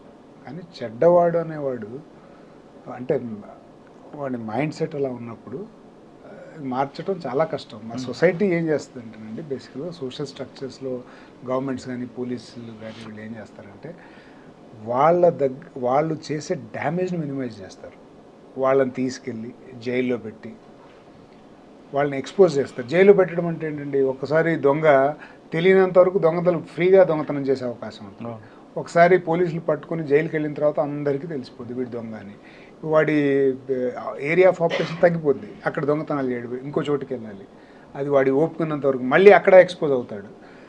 సొసైటీ చేసే పని ఏంటంటేనండి, ఇలాంటి వాళ్ళని ఎక్స్పోజ్ చేయటం, వాళ్ళు తీసుకెళ్ళి జైల్లో పెట్టి రిస్ట్రిక్ట్ చేయటం, పనిష్ చేయించడం, ఆ పనిష్మెంట్ భయంతో కొంత కంట్రోల్ అవుతాడు. అల్టిమేట్గా ఏజ్ వచ్చేసరికి ఏజ్ రిలేటెడ్ ప్రాబ్లమ్స్ కూడా వాళ్ళు ఆ దొంగతనాలు మానేసి చిన్న చిన్నగా పనులు చేసుకుంటారు. అంతకు మించి ఇందులో చేంజ్ చేయటం అనేది చాలా కష్టం అండి, as per criminology and my practical experience. ఎవరు అంటారు కనీసం 0.1% అలా అనడానికి లేదండి, డెఫినెట్గా అవుతారు. అందరూ ఒకేలాగా అందరిని ఒకే ఘాటను కట్టలేము కదా, మారే వాళ్ళు ఉంటారు. ఒక్కొక్కసారి ఏమవుద్ది అంటేనండి, మిస్లీడ్ అయిపోతుంటారు చిన్నపిల్లలు, తెలియక. అలాంటి వాళ్ళు ఖచ్చితంగా మారుతారు. వాళ్ళకి తెలియక ఏదో గ్రూప్ ఉందండి, పీర్ ప్రెషర్ ఉంటుంది. ఇప్పుడు నేను ఒక వీధిలో ఉన్నా, ఒక 4 దొంగలు ఉన్నారు అక్కడ, ఆ దొంగలతో పాటు నేనున్నాను, నేను ఆ దొంగలతో పాటు తిరగలేదు అనుకో, నన్ను సపరేట్గా నన్ను డిస్క్రిమినేట్ చేసేస్తాను. అందుచేత నేను ఏం చేస్తాను, వాళ్ళతో పాటు నేను కూడా బ్యాడ్ సర్కిల్తో అలాంటి వాళ్ళు డెఫినెట్గా మారుతారు. ఒకసారి కేసు అయిందంటే వాళ్ళు మారిపోతారండి. వాళ్ళ కోసం పోలీసులు ఏం ప్రత్యేకంగా చేయాల్సిన పనులు. చెప్పాను కదండి, ఇది మ్యానుఫ్యాక్చరింగ్ డిఫెక్ట్ ఉన్న వాళ్ళని ఎవరు మార్చలేరు. మంచి వాళ్ళు ఒకళ్ళు చెడ్డవాళ్ళు అయినప్పుడు ఒక్క కేసుతోటే వాళ్ళు మారిపోతారు. ఇది చాలా తప్పు, ఇదంతా జరుగుతూ ఉంటుంది, ఇదంతా ఎందుకు బాస్ అని మారిపోతారు. సార్, భద్రకలో మీరు పనిచేసిన టైంలో వెస్ట్ బెంగాల్లో ఒక తెలుగు రౌడీ ఉండేవారు. ఆయన ఎప్పుడో మీకు ఎదురుపడ్డా? ఖరగ్పూర్లో ఆయన యాటిట్యూడ్ అంతా కూడా డిఫరెంట్గా ఉంటుంది. ఆయన వర్క్ అంతా కూడా భద్రక్, బాలాసూర్, చీనీ అనే విలేజ్, ఈ వాటర్ అంతా నడుస్తుంటుంది. ఆయన పేరేంటండి? రాంబాబు. ఐడియా లేదండి. Right sir. భద్రక్ తర్వాత అండి, అంటే భద్రకి మీకు గవర్నమెంట్ ఆ ఇష్యూని షార్ట్అవుట్ చేయడం పంపించింది. ఓకే, ఆ ప్రాబ్లమ్ సాల్వ్ చేసి వచ్చారు మీరు. అది అయిపోయిందండి అక్కడ. కమ్యూనల్ ఇప్పటికీ కమ్యూనల్ డిస్ట్రిక్ట్స్ ఎప్పుడు కమ్యూనల్ సమస్యలు ఉంటాయి. మనం ఏం పెద్ద హీరో కాదు, మన వెళ్ళ సమస్య ఉంటుంది. అప్పటికీ మనం చేసింది మనం చేసాం. ఇప్పుడు కూడా అది ఇంకో రకంగా వస్తుందేమో. ఇప్పుడు కూడా ఇది స్టిల్ ఇట్ ఈస్ సెన్సిటివ్ అండి. రీసెంట్గా కూడా ఒక చిన్న ఇష్యూ అయింది. So it is a continuous process. అందుకే మనం ఏదో చేస్తామని ఏం లేదు కానీ, మనం చేస్తామని కాదు, తర్వాత మనం వచ్చిన తర్వాత మారిపోయిన తర్వాత ఆగిపోతాం కూడా కాదు, ఆగిపోతామని కాదు. మనకి మెడల్స్ వస్తాయి కానీ సమస్యలు అలాగే. ఇప్పుడు 50 ఏళ్ల నుంచి విశాఖపట్నంలోను, మాల్కనగిరిలోను ఎస్పీలు, కలెక్టర్లు, ఎన్నో గవర్నమెంట్లు వచ్చాయి, కానీ గంజా పోలేదు కదా. ఇది అంటే తగ్గుతుంది అంతే, అది క్రమేపీ తగ్గుతుంది. తగ్గటం కూడా నేనైతే ఒప్పుకోనండి. సొసైటీలో మీరు అదేనండి, ఇది ఏంటంటే జీరో సమ్ గేమ్ అండి. ఇది ఏంటంటే ఈరోజు కానీ, నిన్న కానీ, రేపు కానీ మంచివాళ్ళు, చెడ్డవాళ్ళు, పిచ్చివాళ్ళు, బ్యాక్ స్టాబర్స్, దొంగలు, వీళ్ళంతా కూడా సొసైటీలో ఉంటారండి. నమ్మక ద్రోహం చేసేవాళ్ళు ఉంటారు, దొంగలు ఉంటారు, వీళ్ళందరూ కలిసిన సమాజం. వీళ్ళందరూ ఎప్పుడూ ఉంటారు. మా కాలంలో బాగుంది, ఈ కాలంలో బాగుంది అనడానికి ఏమీ లేదు. ఇది సైకాలజీ, క్రిమినాలజీ వెళ్తేనండి మనకి క్లియర్గా అర్థం అవుద్ది, అంటే క్లారిటీ వస్తుంది. ఎప్పుడు చెడ్డవాళ్ళు ఉంటారు, మంచివాళ్ళు ఉంటారు. మనం చేయాల్సిన పని ఏమిటంటే కాన్షియస్గా ఉండాలి, అవేర్గా ఉండాలి, డిసిప్లిన్డ్గా ఉండాలి, ధార్మికంగా ఉంటే కొంచెం మనకి అంటే మనకి ప్రజెన్స్ ఆఫ్ మైండ్ కరెక్ట్ ఉండాలి.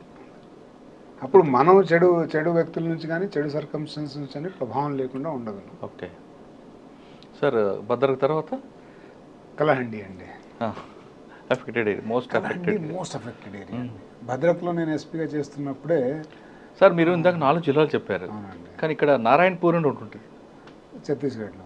ఇక్కడ మనకి పార్వతీపురం నుండి రాయగఢ వెళ్తున్నప్పుడు నారాయణపట్నం డిస్టిక్ ఏం లేదండి, లేదు, నారాయణపట్నం. అక్కడ నుండి అబూజ్మాడ్ వెళ్ళే రోడ్. అవునండి, రైట్. అక్కడ కూడా ఎఫెక్ట్ ఉంది కదండి, అది ఏ డిస్ట్రిక్ట్కి వస్తుంది? అది సివియర్గా ఎఫెక్ట్ అండి. అది మల్కన్గిరి. మీరు అబూజ్మాడ్ బార్డరింగ్ ఉండేది మల్కన్గిరి. పార్వతీపురం నుండి రాయగఢ వెళ్తున్నప్పుడు, పార్వతీపురం నుంచి రాయగఢ, పార్వతీపురం, కోనేరు తర్వాత రాయగఢకి, నారాయణపట్నం వచ్చేసండి కోరాపుట్ అండి. కోరాపుట్టు కాదనుకుంటా సార్. కోరాపుట్, గజపతి, రాయగఢ, ఈ మూడిట్లోనే ఏదో ఉండాలండి. రాయగఢ అయితే కాదు. పార్వతీపురం, కోనేరు రైల్వే స్టేషన్లో అటాక్ అని చూసారా? స్టేషన్ మీద అటాక్ చేశారు. పాతదేమోనండి. అటు నుండి అబూజ్మడ్ వెళ్ళొచ్చు అనే రూట్ ఉంది అప్పుడు. ఆ ఏరియా కూడా బాగానే. Abujhmarh is capital of Maoist party. ఇప్పుడు దానిపైన గవర్నమెంట్ ఆఫ్ ఇండియా ఫోకస్ చేసింది. అవును, అక్కడ ఏదో యుద్ధ ట్యాంకులది పెడుతున్నారు కదా బేసెస్. రీసెంట్గా రివ్యూ, ఆర్మీ బేస్ పెడతారా? వీఆర్ వెరీ పాజిటివ్ అండి. అబూజ్మడ్లో కూడా ఇప్పుడు ఛత్తీస్గఢ్లో రీసెంట్గా చాలా రిపీటెడ్గా సక్సెస్ఫుల్ ఆపరేషన్స్ జరుగుతున్నాయి.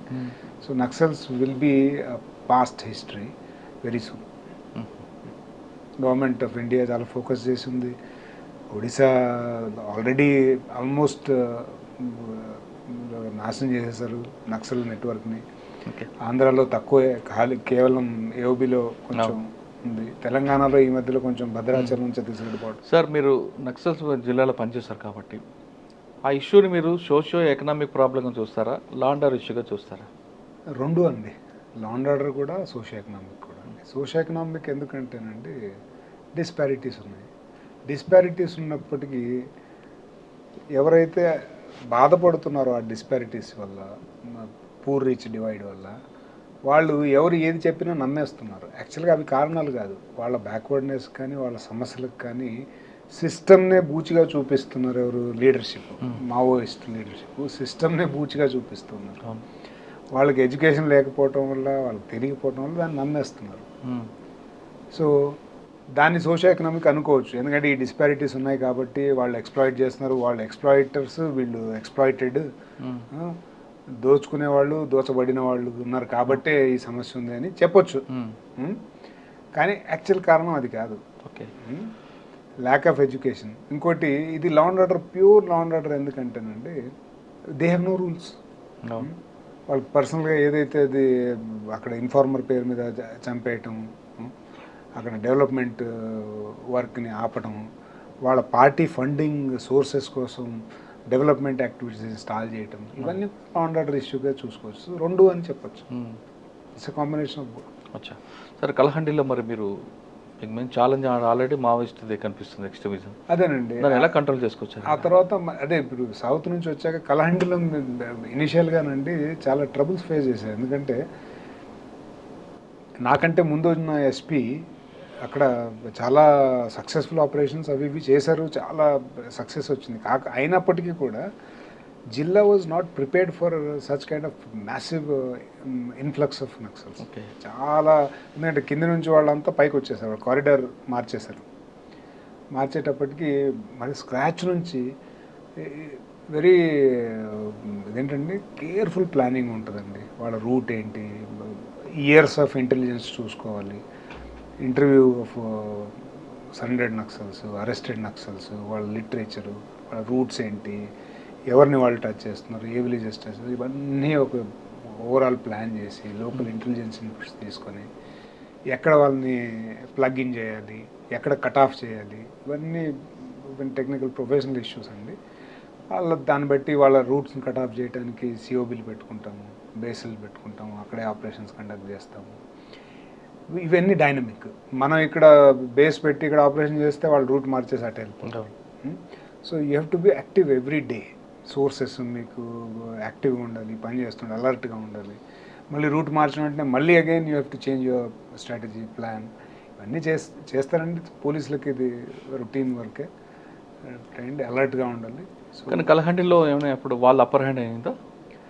కలహండిలో నుండి మీరు మీ పీరియడ్లో? నా పీరియడ్లో చాలా pressure from both government side also, from public side also. We face lot of, particular as an SP చాలా ప్రెషర్ ఇనీషియల్గా ఫేస్ చేసామండి. క్రిటిసిజం ఇన్ మీడియా, అంటే కాంట్రాక్టర్ని బెదిరించి పైసలు తీసుకున్నాడని న్యూస్ వచ్చేవి.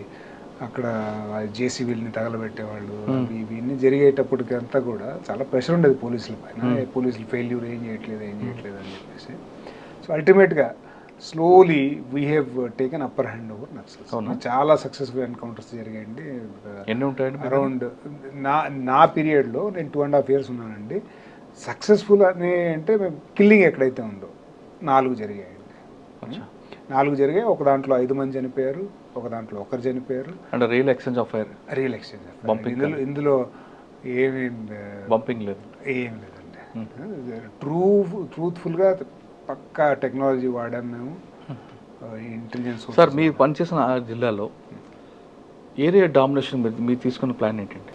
చెప్పాను కదండి ఇందాకే, it depends on lots of intelligence. వాళ్ళ మూమెంట్ ఎక్కడుంది, టెక్నికల్ ఇన్పుట్ ఉంటుంది, ఫీల్డ్ ఇన్పుట్ ఉంటుంది, వాళ్ళ ఏరియా ఎక్కడ మూవ్ చేస్తున్నారు. ఇప్పుడు ఫలానా అక్కడి నుంచి ఇక్కడికి వెళ్ళాలి, వాళ్ళు మూవ్మెంట్ చేయాలి. మనకి అక్కడ నుంచి ఇక్కడికి వెళ్ళడానికి ఎన్ని పాసిబుల్ రూట్స్ ఉన్నాయి, ఎక్కడైనా రోడ్ క్రాస్ చేయాలా, ఎక్కడైనా నాలాలు క్రాస్ చేయాలా, ఎక్కడైనా నది క్రాస్ చేయాలా. క్రాస్ చేయాలంటే ఇక్కడ తప్పకుండా ఈ ఏరియా క్రాస్ చేయాలి. సో ఇక్కడ అలర్ట్గా ఉండాలి. ఇలాంటి ఇష్యూస్ పైన అనలైజ్ చేసి ఆపరేషన్స్ ప్లాన్ చేసుకోవటానికి. మీ ఆ డిస్ట్రిక్ట్లో సరెండర్స్ ఎంతమంది ఉంటారండి? నేను పనిచేసేటప్పుడు అండి, నేను పనిచేసినప్పుడు 3 సరెండర్ అయ్యారు. పెద్ద క్యాడర్ అండి? పెద్ద క్యాడర్ అంటే DCM, okay, divisional committee member is big cadre. అచ్చా. కలహండి తర్వాత అండి? కలహండి తర్వాత నేను సంబల్పూర్ వెళ్ళాను. ఓకే సార్, కలహండి వరకు మనం మాట్లాడదాం ఒకసారి. మీరు చెప్తున్నారు అప్పుడు ఎక్కువ మైండ్ వర్క్ ఉండేది, రెగ్యులర్గా రొటీన్గా పనిచేస్తామని. అంటే మీలాంటి ఆఫీసర్లకి ఆ ఎస్టివిజన్ వర్క్ అంతా ఒక ప్యాషన్గా తీసుకొని పనిచేశారు.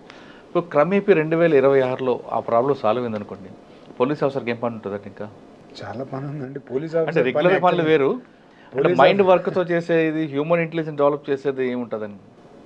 మీ ఇందాక అనుకున్నట్లండి, సొసైటీ ఇప్పుడు కాకుండా 100 ఏళ్ల తర్వాత కూడా ఒకేలాగే ఉంటుంది. సమస్య అది నక్సలిజం లాగా వస్తుందా, ఇంకోలాగా వస్తుందా అనేదే తప్ప సమస్యలు డెఫినెట్గా ఉంటాయి. అందులో కొంతమంది సమస్య ఇంకో రకంగా రావచ్చు, నేను కాదనట్లేదు, కానీ ఒక ఛాలెంజ్ జాబ్ అనేది ఇక్కడ కనిపిస్తుంది మీకు. ఇది ఇప్పుడు మన గాంజా ఉందండి, డ్రగ్స్ చెప్తున్నాను. ఒడిశాలోనే కాదు, ఒడిశాలో ఇంకా కొంచెం తక్కువ. ఇప్పుడు దేశంలో మెయిన్గా పట్టి పీడిస్తున్న సమస్య ఏంటంటే abuse of drugs. A college చూసినా దొరుకుతుంది, ఏ మార్కెట్లో పాండబ్బా వెళ్ళినా దొరుకుతుంది. ర్యాంపెంట్గా వాడటం మొదలుపెట్టారు. ఎప్పుడైతే సొసైటీలో ఈ డ్రగ్స్ యూజ్ మొదలవుతుందో మన మైండ్ పనిచేయటం ఆగిపోతుందండి. సో వాళ్ళు తప్పుదారి పట్టేస్తారు. Society they will resort to crime. Young ఏజ్లో దానికి బానిస అయిపోయిన తర్వాత, అడిక్ట్ అయిపోయిన తర్వాత దే వాంట్ మోర్. దానికి క్రైమ్ చేయాల్సి వస్తుంది, ఇంకోటి ఏదైనా చేయాల్సి వస్తుంది. సో అలాంటి సమస్య ఇవి, these are very bigger issues. వీటికి కూడా పోలీస్ బ్రెయిన్ వాడాల్సి ఉంటుంది, చాలా ఛాలెంజింగ్గా తీసుకోవాల్సి ఉంటుంది. ఇంకా you have to use more brain. కానీ ఇప్పుడు టెక్నాలజీ సపోర్ట్ ఎక్కువ ఉంది కదండి. ఎంత టెక్నాలజీ సపోర్ట్ ఉన్నా కూడా ఇప్పుడు నడుస్తూనే ఉన్నాయి కదండి. సంబల్పూర్లో ఛాలెంజ్ ఏముందంటే హెచ్ఎండి ఉంది. సంబల్పూర్లో బేసికల్గా అంటే politically very sensitive and industrial district అండి. బిగ్ ఇండస్ట్రీస్ ఉన్నాయి అక్కడ. Largest steel plant in Asia Aditya Birla అక్కడే ఉంది, వేదాంత ప్లాంట్ అక్కడే ఉంది, ఇంకా చిన్న చితక చాలా ఉన్నాయి. So coal transportation, industrial disputes ఎక్కువ అండి, ఇండస్ట్రియల్ డిస్ప్యూట్స్. కానీ కొంతమంది ఎక్కువగా సంబల్పూర్లో లిటిగేషన్ పెడుతుంటారు, మనకి ఇబ్బంది ఏం రాలేదా? అచ్చా, మీకు చాలా సమాచారం ఉందండి. లిటిగేషన్ పాజిటివ్గా తీసుకుంటే మంచిదండి. ఎందుకంటే లిటిగేషన్ పెడుతున్నారంటే they are aware, they know law. అవును, కొంతవరకు ఇబ్బంది అయినప్పటికీ పోలీసులకి హెడేక్ ఎక్కువ ఉంటుంది కదా. ఇబ్బంది ఏంటి, పిటిషన్లు వేస్తూ ఉంటారు, అవి వేస్తూ ఉంటారు. వాటిని మనం లీగల్లీ ఫేస్ చేసేట పెద్ద సమస్య ఏం కాదు. System will take care of it. Litigation ఎక్కువ అండి. ఓకే, మరి దాన్ని ఎలా షార్ట్ అవుట్ చేశారండి? ఏం షార్ట్ అవుట్ ఏం లేదండి. It is continuous headache. Problem ఏంటంటే లిటిగేషన్ ఎప్పుడు ప్రాబ్లం అనిపిస్తుంది మనకంటే, మీరు గుడ్ ఫెయిత్లో పనిచేసినా మీ పైన కంప్లైంట్స్ వేయటం, మీ యాక్షన్ని తప్పు పట్టడం, సుప్రీంకోర్టుకి వెళ్ళటం, హైకోర్టుకి వెళ్ళటం, పోలీసులు కొట్టారని చెప్పటం, లేకపోతే సిఆర్పిసి ఫాలో అవ్వలేదని చెప్పటం, ఇవన్నీ లీగల్గా కరెక్ట్గా ఉన్నప్పుడు డెఫినెట్గా you can defend yourself. It's not a big deal. సంబల్పూర్లో మీ అచీవ్మెంట్ ఏముందండి? సంబల్పూర్లోనండి, నేను సంబల్పూర్ ఇస్ యాక్చువల్లీ చాలా లెర్నింగ్ కర్వ్ అండి. నాకు సంబల్పూర్ చాలా చిన్న చిన్న మిస్టేక్స్ జరిగాయి, చాలా మంచి సక్సెస్ఫుల్గా జరిగాయి. నేను ఉన్నప్పుడు 2 మేజర్ ఇన్సిడెంట్స్ జరిగాయండి. ఒకటి, Sambalpur is big town and heart of western Odisha అని చెప్తానండి. వెస్టర్న్ ఒడిశా, పశ్చిమ ఒడిశా. అక్కడ కొంత పశ్చిమ Odisha separate, coastal Odisha separate, కొంచెం సెపరేట్ స్టేట్ టైపులో కూడా డిమాండ్ ఉండేది ముందుట. అయితే వాళ్ళు ఏంటంటే హైకోర్టు, సెపరేట్ హైకోర్టు కావాలి సంబల్పూర్లో అని ఎప్పటి నుంచో 50 ఏళ్ళ నుంచి డిమాండ్ ఉందండి వాళ్ళకి. కాకపోతే యాజ్ ఎ పాలసీ మ్యాటర్ ఇప్పటికి గవర్నమెంట్ ఆఫ్ ఇండియా డిసైడ్ చేయట్లేదు. ఎందుకంటే సంబల్పూర్లో ఇచ్చేసారంటే మళ్ళీ కర్నూలులో అడుగేస్తారు, వేస్తారు, ఇంకో చోట అడుగుతారు. దేశంలో చాలా చోట్ల డిమాండ్లు ఉన్నాయి. కూడా అడుగుతుంది కదండి. అందుకని వాళ్ళకి ఒకవేళ జెన్యున్ గ్రౌండ్ ఉన్నా సరే ప్రస్తుతానికి దాన్ని పరిశీలనలో ఉంది. బేసికల్గా they are examining the matter, under examination. So ఒకసారి వీళ్ళంతా ఒక 1 month ఆల్మోస్ట్ స్ట్రైక్ చేశారు, కోర్టుని స్టాల్ చేశారు. సో వీళ్ళు ప్లెయింటిఫ్స్ వీళ్ళంతా కోర్టుకు వెళ్ళారు, సుప్రీంకోర్టుకి వెళ్ళారు. మమ్మల్ని పని చేసుకునే వాట్ల మా కేసులు డెఫినెట్గా పబ్లిక్ ఇన్కన్వీనియన్స్ ఉంటుందండి. కోర్టులు బంద్ అయ్యాయంటే చాలా ఇన్కన్వీనియన్స్ మీకు తెలుసు. సో కోర్టు ఆర్డర్ చేసిన supreme court, this should not happen, court should function, start function. So ఎవరైనా అడ్వకేట్స్ అడ్డుపడితే సీరియస్ యాక్షన్ తీసుకుంది. మీకు తెలుసు బార్ అంటే ఇలా ఉంటుంది, బార్తో సమస్య. సో చాలా పెద్ద గొడవ చేశారండి. కోర్టు పైన అటాక్ చేశారు, కోర్టు రూమ్లోకి వెళ్ళి డిస్ట్రిక్ట్ జడ్జి పైన పేపర్లు విసిరేశారు, చైర్లు విసిరేశారు. చాలా గొడవ జరిగిపోయింది సంబల్పూర్. దాన్ని మేము మరీ స్పిల్ అవుట్ అవ్వకుండా, చాలా డెలికేట్ ఇష్యూ ఇది. అడ్వకేట్స్ ప్లస్ అందరూ చదువుకున్న వాళ్ళే. సో పెద్ద పెద్ద అడ్వకేట్స్ ఉన్నారు ఆ bar. Sambalpur bar is very learned excellent bar. So అలాంటి వాళ్ళని జాగ్రత్తగా హ్యాండిల్ చేసి అది స్పిల్ అవుట్ అవ్వకుండా, పెద్దగా అవ్వకుండా చేసామండి. అదొకటి. ఇంకా ఒకసారి కమ్యూనల్ ఇష్యూ జరిగిందండి. అక్కడ హనుమాన్ జయంతి టైంలో హిందూ ముస్లిమ్స్ గొడవ జరిగింది.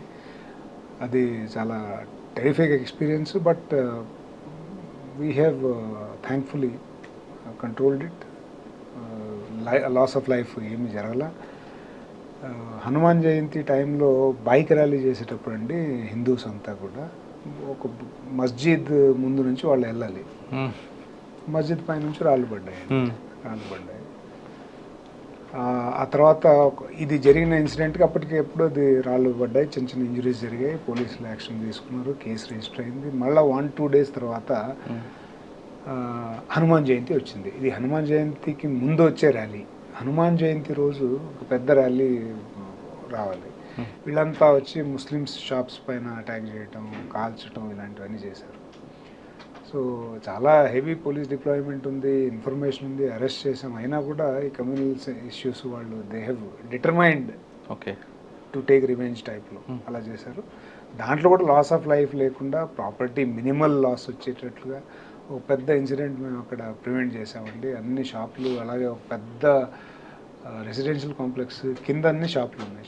సూపర్ మార్కెట్ ఉంది, బేకరీ ఉంది, ఇలాంటివన్నీ ఉన్నాయి. పైన అంతా రెసిడెన్షియల్, 4 floors, పిల్లలు, ఫ్యామిలీస్ ఉండే. కింద తగలబెట్టేశారు ఒక షాప్. అయ్యో. అది అది ఆ షాప్ ఎలా తగలబెట్టారంటే ఆ షాప్ పక్క నుంచే మెట్లు ఉన్నాయి. వాళ్ళు వాళ్ళు కిందికి కూడా రాలేరు. అలాంటి పరిస్థితుల్లో మాబ్ ఉందండి అక్కడ, పెద్ద మాబ్ ఉంది. మాబ్ని వెళ్ళి మేము వాళ్ళని డిస్పర్స్ చేసి ఫైర్ ఇంజిన్ పిలిచి దాన్ని చేసాము. సో ఈ 2 ఇన్సిడెంట్లు కొంచెం చాలా. సార్, సంబల్పూర్లో మీరు చెప్తున్నట్టుగా లిటికేట్ ఒక అమ్మాయి మీ ఆఫీసులోకి వచ్చి ఏం చేసిందండి అది ఆవిడ? మీకు అదే చెప్తున్నానండి, మన సొసైటీలో పర్సనాలిటీ డిజార్డర్స్ చాలా ఉన్నాయి. Personality disorders main all criminals have some kind of personality disorder అండి. మీరు డెఫినెట్గా పర్సనాలిటీ డిజార్డర్ ఉంటేనే క్రైమ్స్ చేస్తారు. ఈ బ్యాక్ స్టాబింగ్, బ్యాడ్ పీపుల్, లేకపోతే దొంగతనాలు, సైబర్ క్రైమ్, లేకపోతే ఈ ఒక అమ్మాయి ఉండేదండి. అమ్మాయి డెల్యూజనల్, ఇన్సెక్యూర్ అండ్ డెల్యూజనల్. చెప్పకూడదు అలాగ మళ్ళీ. సో ఆ అమ్మాయి ఏంటంటే తనకి బాగా అలవాటు అయిపోయిందండి సొసైటీలో. ఏంటంటే ఎవరైనా బెదిరిస్తే, అమ్మాయి కాబట్టి జనరల్గా అందరూ కూడా అమ్మాయికే సపోర్ట్ చేస్తారు. సో అదే అమ్మాయికి బాగా అలవాటు అయిపోవటం వల్ల ఎవరిని పడితే వాళ్ళని బెదిరించేయటం. నేను కొత్తగా జాయిన్ అయినప్పుడు నా దగ్గరికి వచ్చింది అమ్మాయి. జనరల్గా నేను బాగా యాక్సెసిబుల్గా ఉండేవాడిని అండి అందరికీ.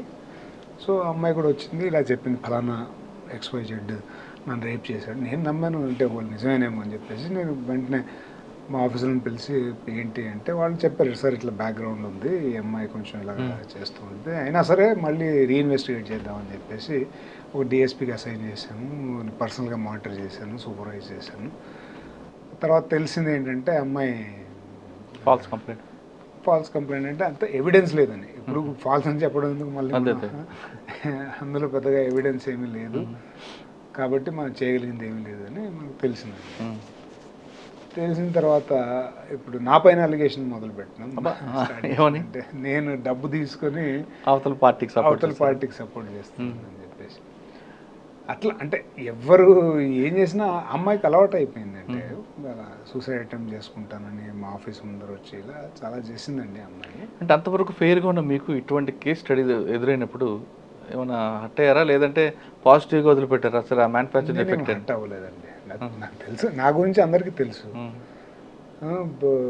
అమ్మాయి చెప్పినంత మాత్రాన ఎవరు నమ్మరు, నమ్మేవాళ్ళు నమ్ముతారు. ఇప్పుడు జనరల్గా అందరికీ చెప్పలేం కదండి. అంటే గంగాధర్ గారు నమ్మరు కానీ పోలీసు అంటే నమ్ముతారు కదండి. పోలీసు అంటే నమ్ముతారు. గంగాధర్ అన్నా కూడా ఇప్పుడు నన్ను నా గురించి తెలిసిన వాళ్ళు ఎవరు నమ్మకపోవచ్చు, నా గురించి తెలియని వాళ్ళు నమ్ముతారా? పోలీసులు ఇలాగే చేస్తారు. అదే పోలీసు అనగానే డబ్బులు తీసుకుంటారు. అది డ్యామేజ్ అండి, కొలెటరల్ డ్యామేజ్ అండి. అంటే ఇప్పుడు ప్రొఫెషనల్ దీనిలో అది మామూలే. అందరూ ఆ ఇష్యూలో మీకు ఏమైనా మీ హెడ్ ఆఫ్ అంటే మీ బాస్లు ఎవరైనా అన్నారా?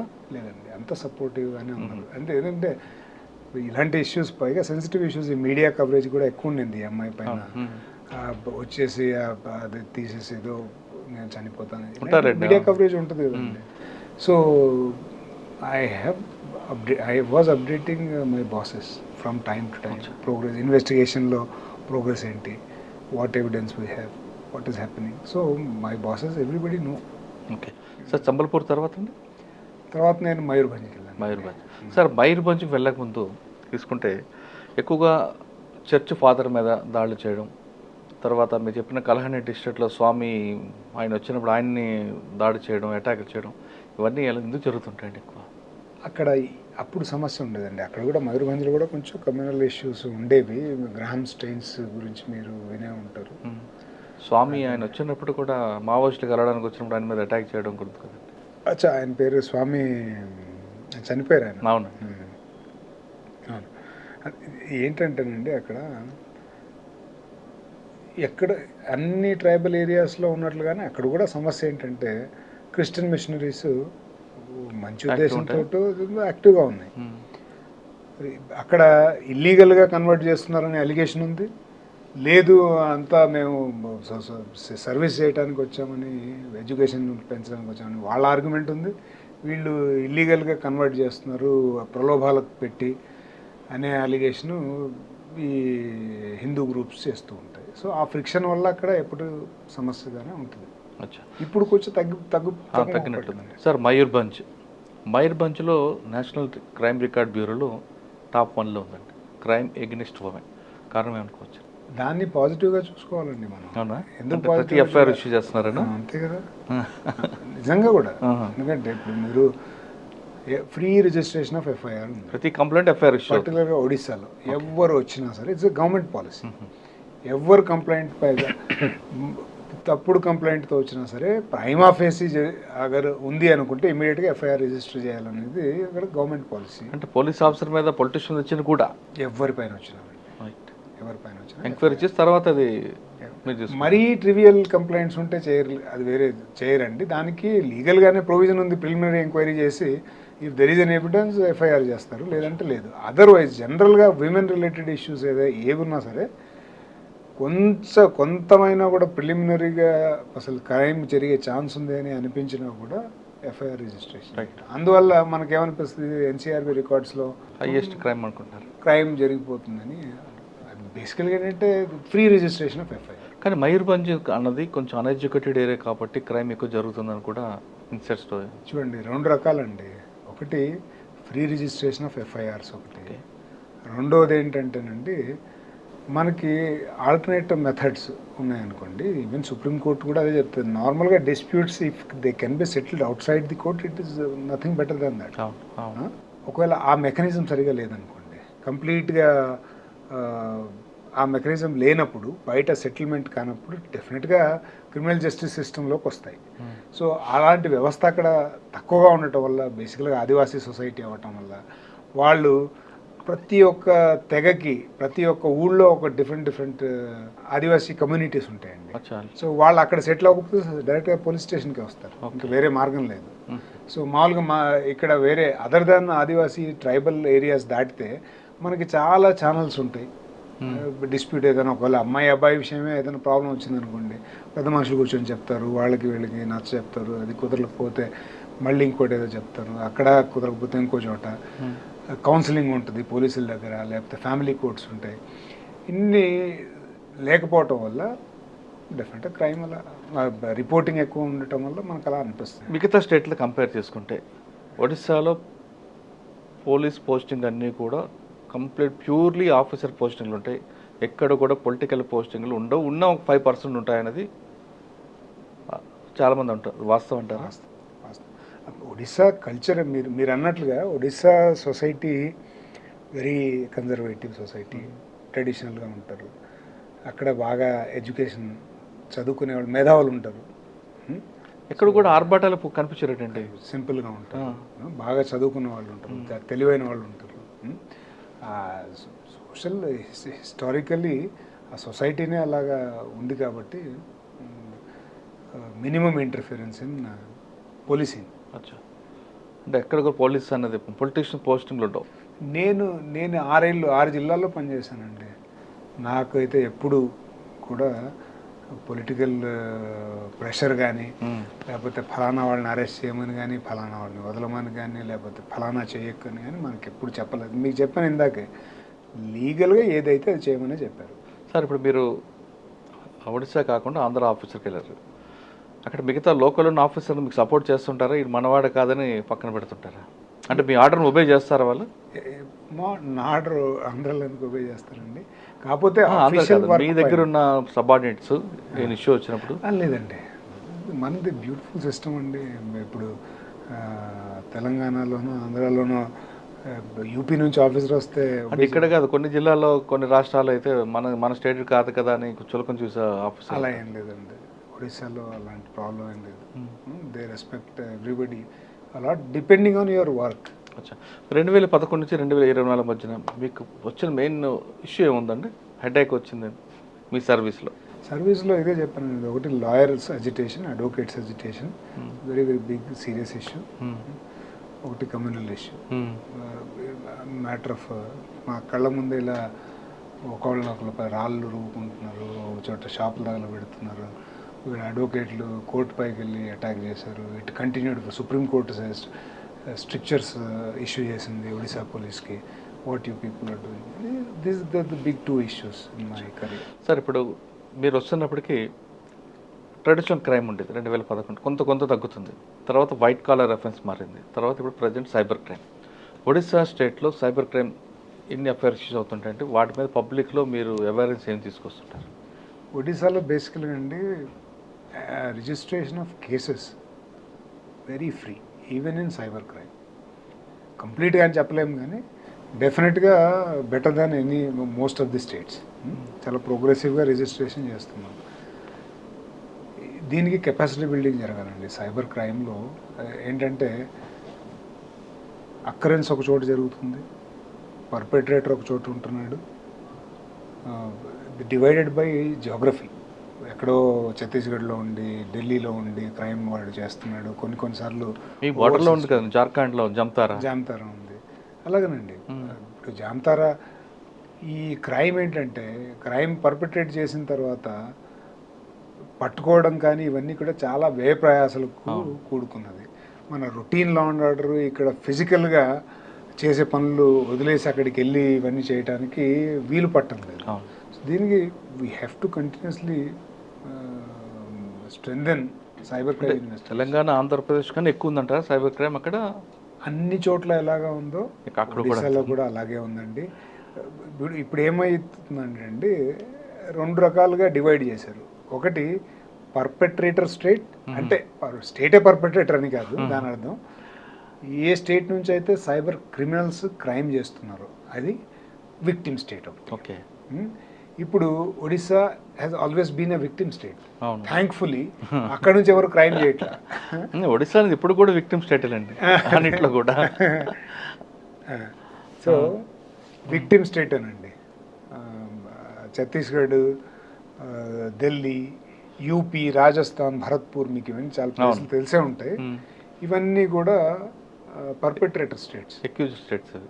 అక్యూజ్డ్ స్టేట్స్ని అక్యూజ్డ్ అనేది స్టేట్ కాదు, క్రిమినల్స్ని.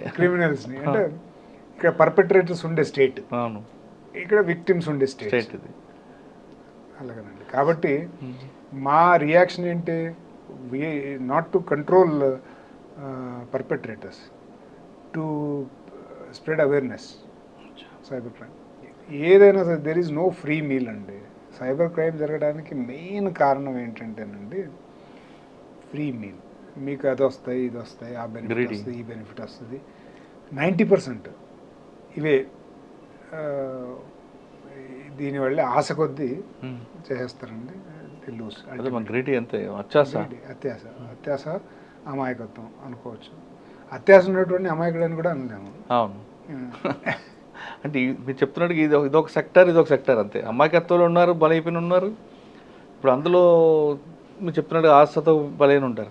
కానీ ఇక్కడ ఇంకొక విషయం అండి, బాధితులందరూ కూడా హైలీ క్వాలిఫైడ్ ఉంటారు.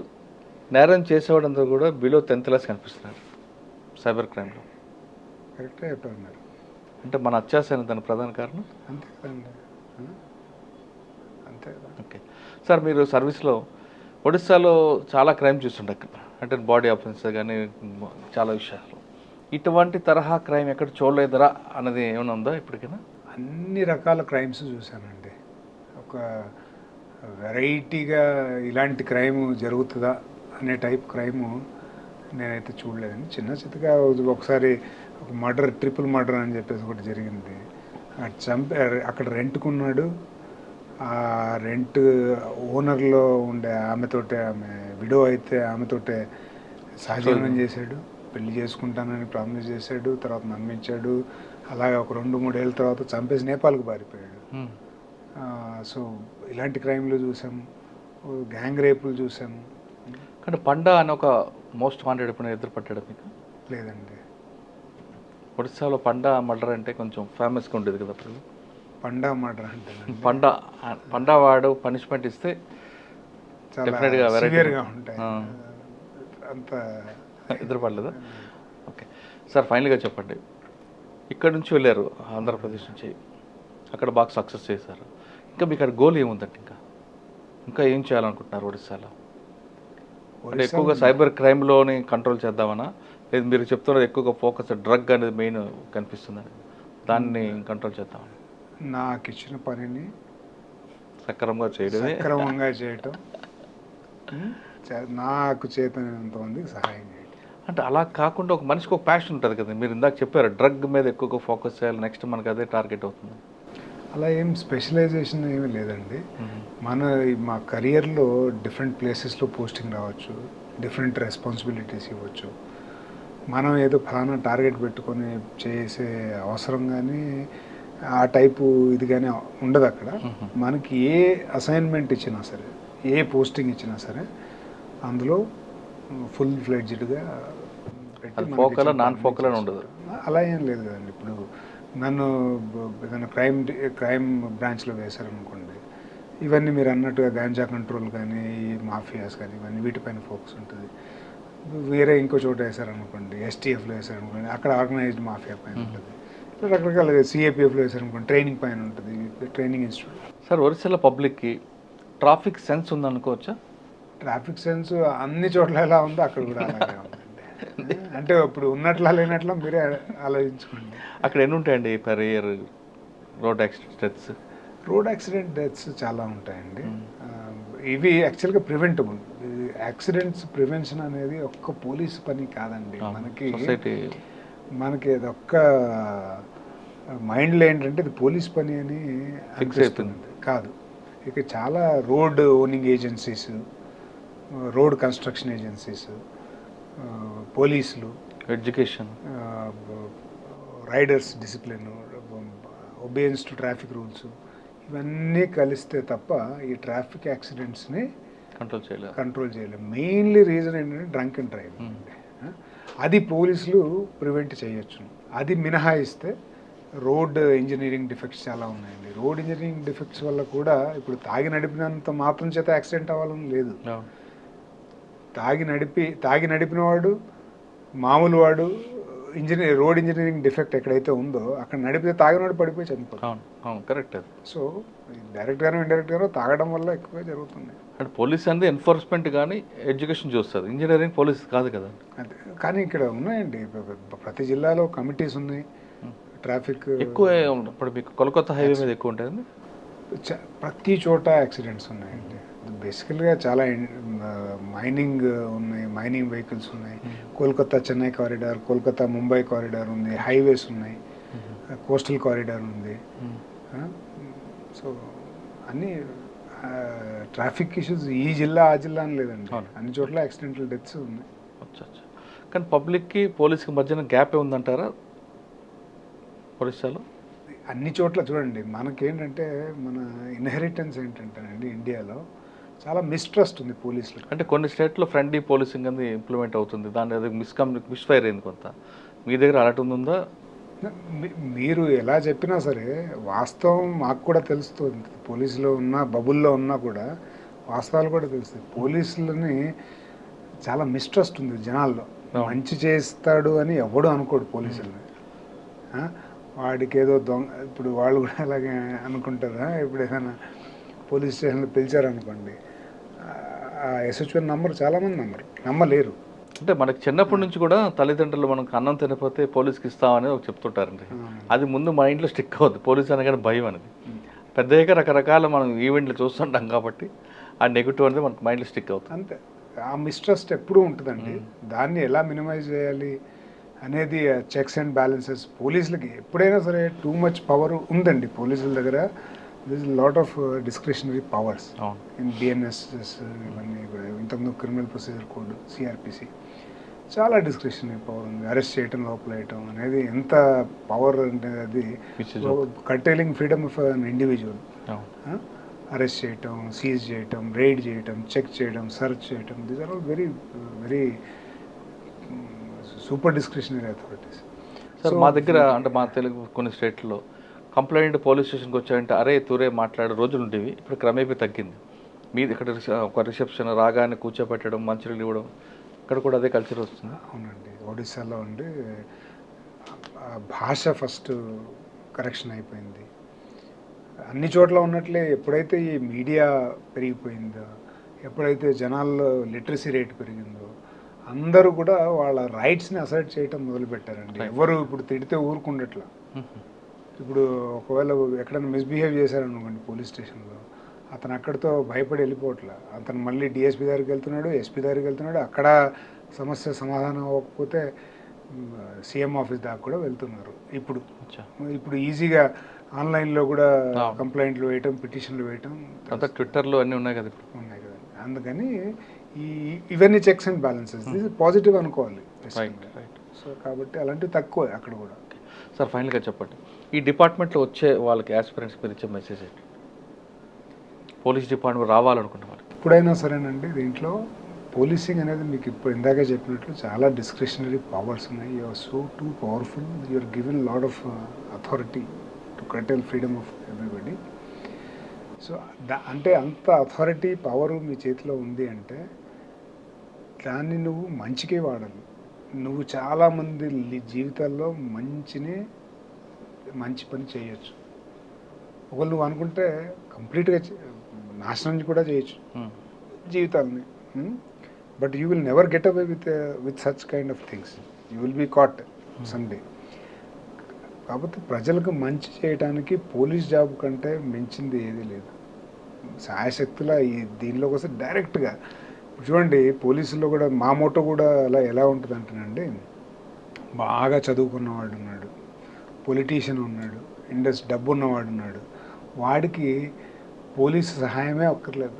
వాడు డబ్బులు పెట్టేసి అడ్వకేట్ని పెట్టుకుంటాడు, అడ్వకేట్ని తీసుకొని పోలీస్ స్టేషన్కి వస్తాడు, ఎఫ్ఐఆర్ చేసేసుకుంటాడు, లేకపోతే అరెస్ట్ కాకుండా ఆర్డర్ తెచ్చుకుంటాడు, అన్నీ చేసుకుంటాడు. You don't need to help them.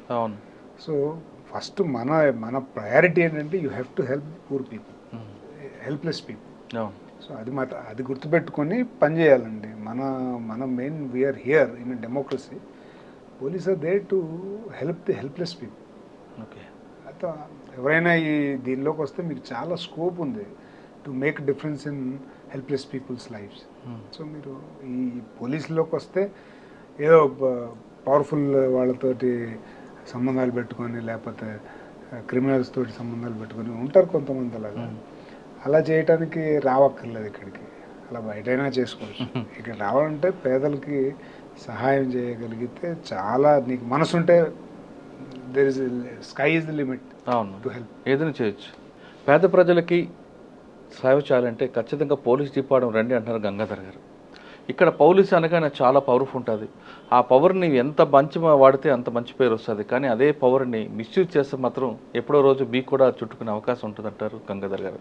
ఇది గంగాధర్ గారితో ఎక్సలెంట్ ఇంటర్వ్యూ. వచ్చే వారం మరో గెస్ట్తో మళ్ళీ కలుద్దాం. అంతవరకు నమస్తే. Thank you sir. Thank you very much.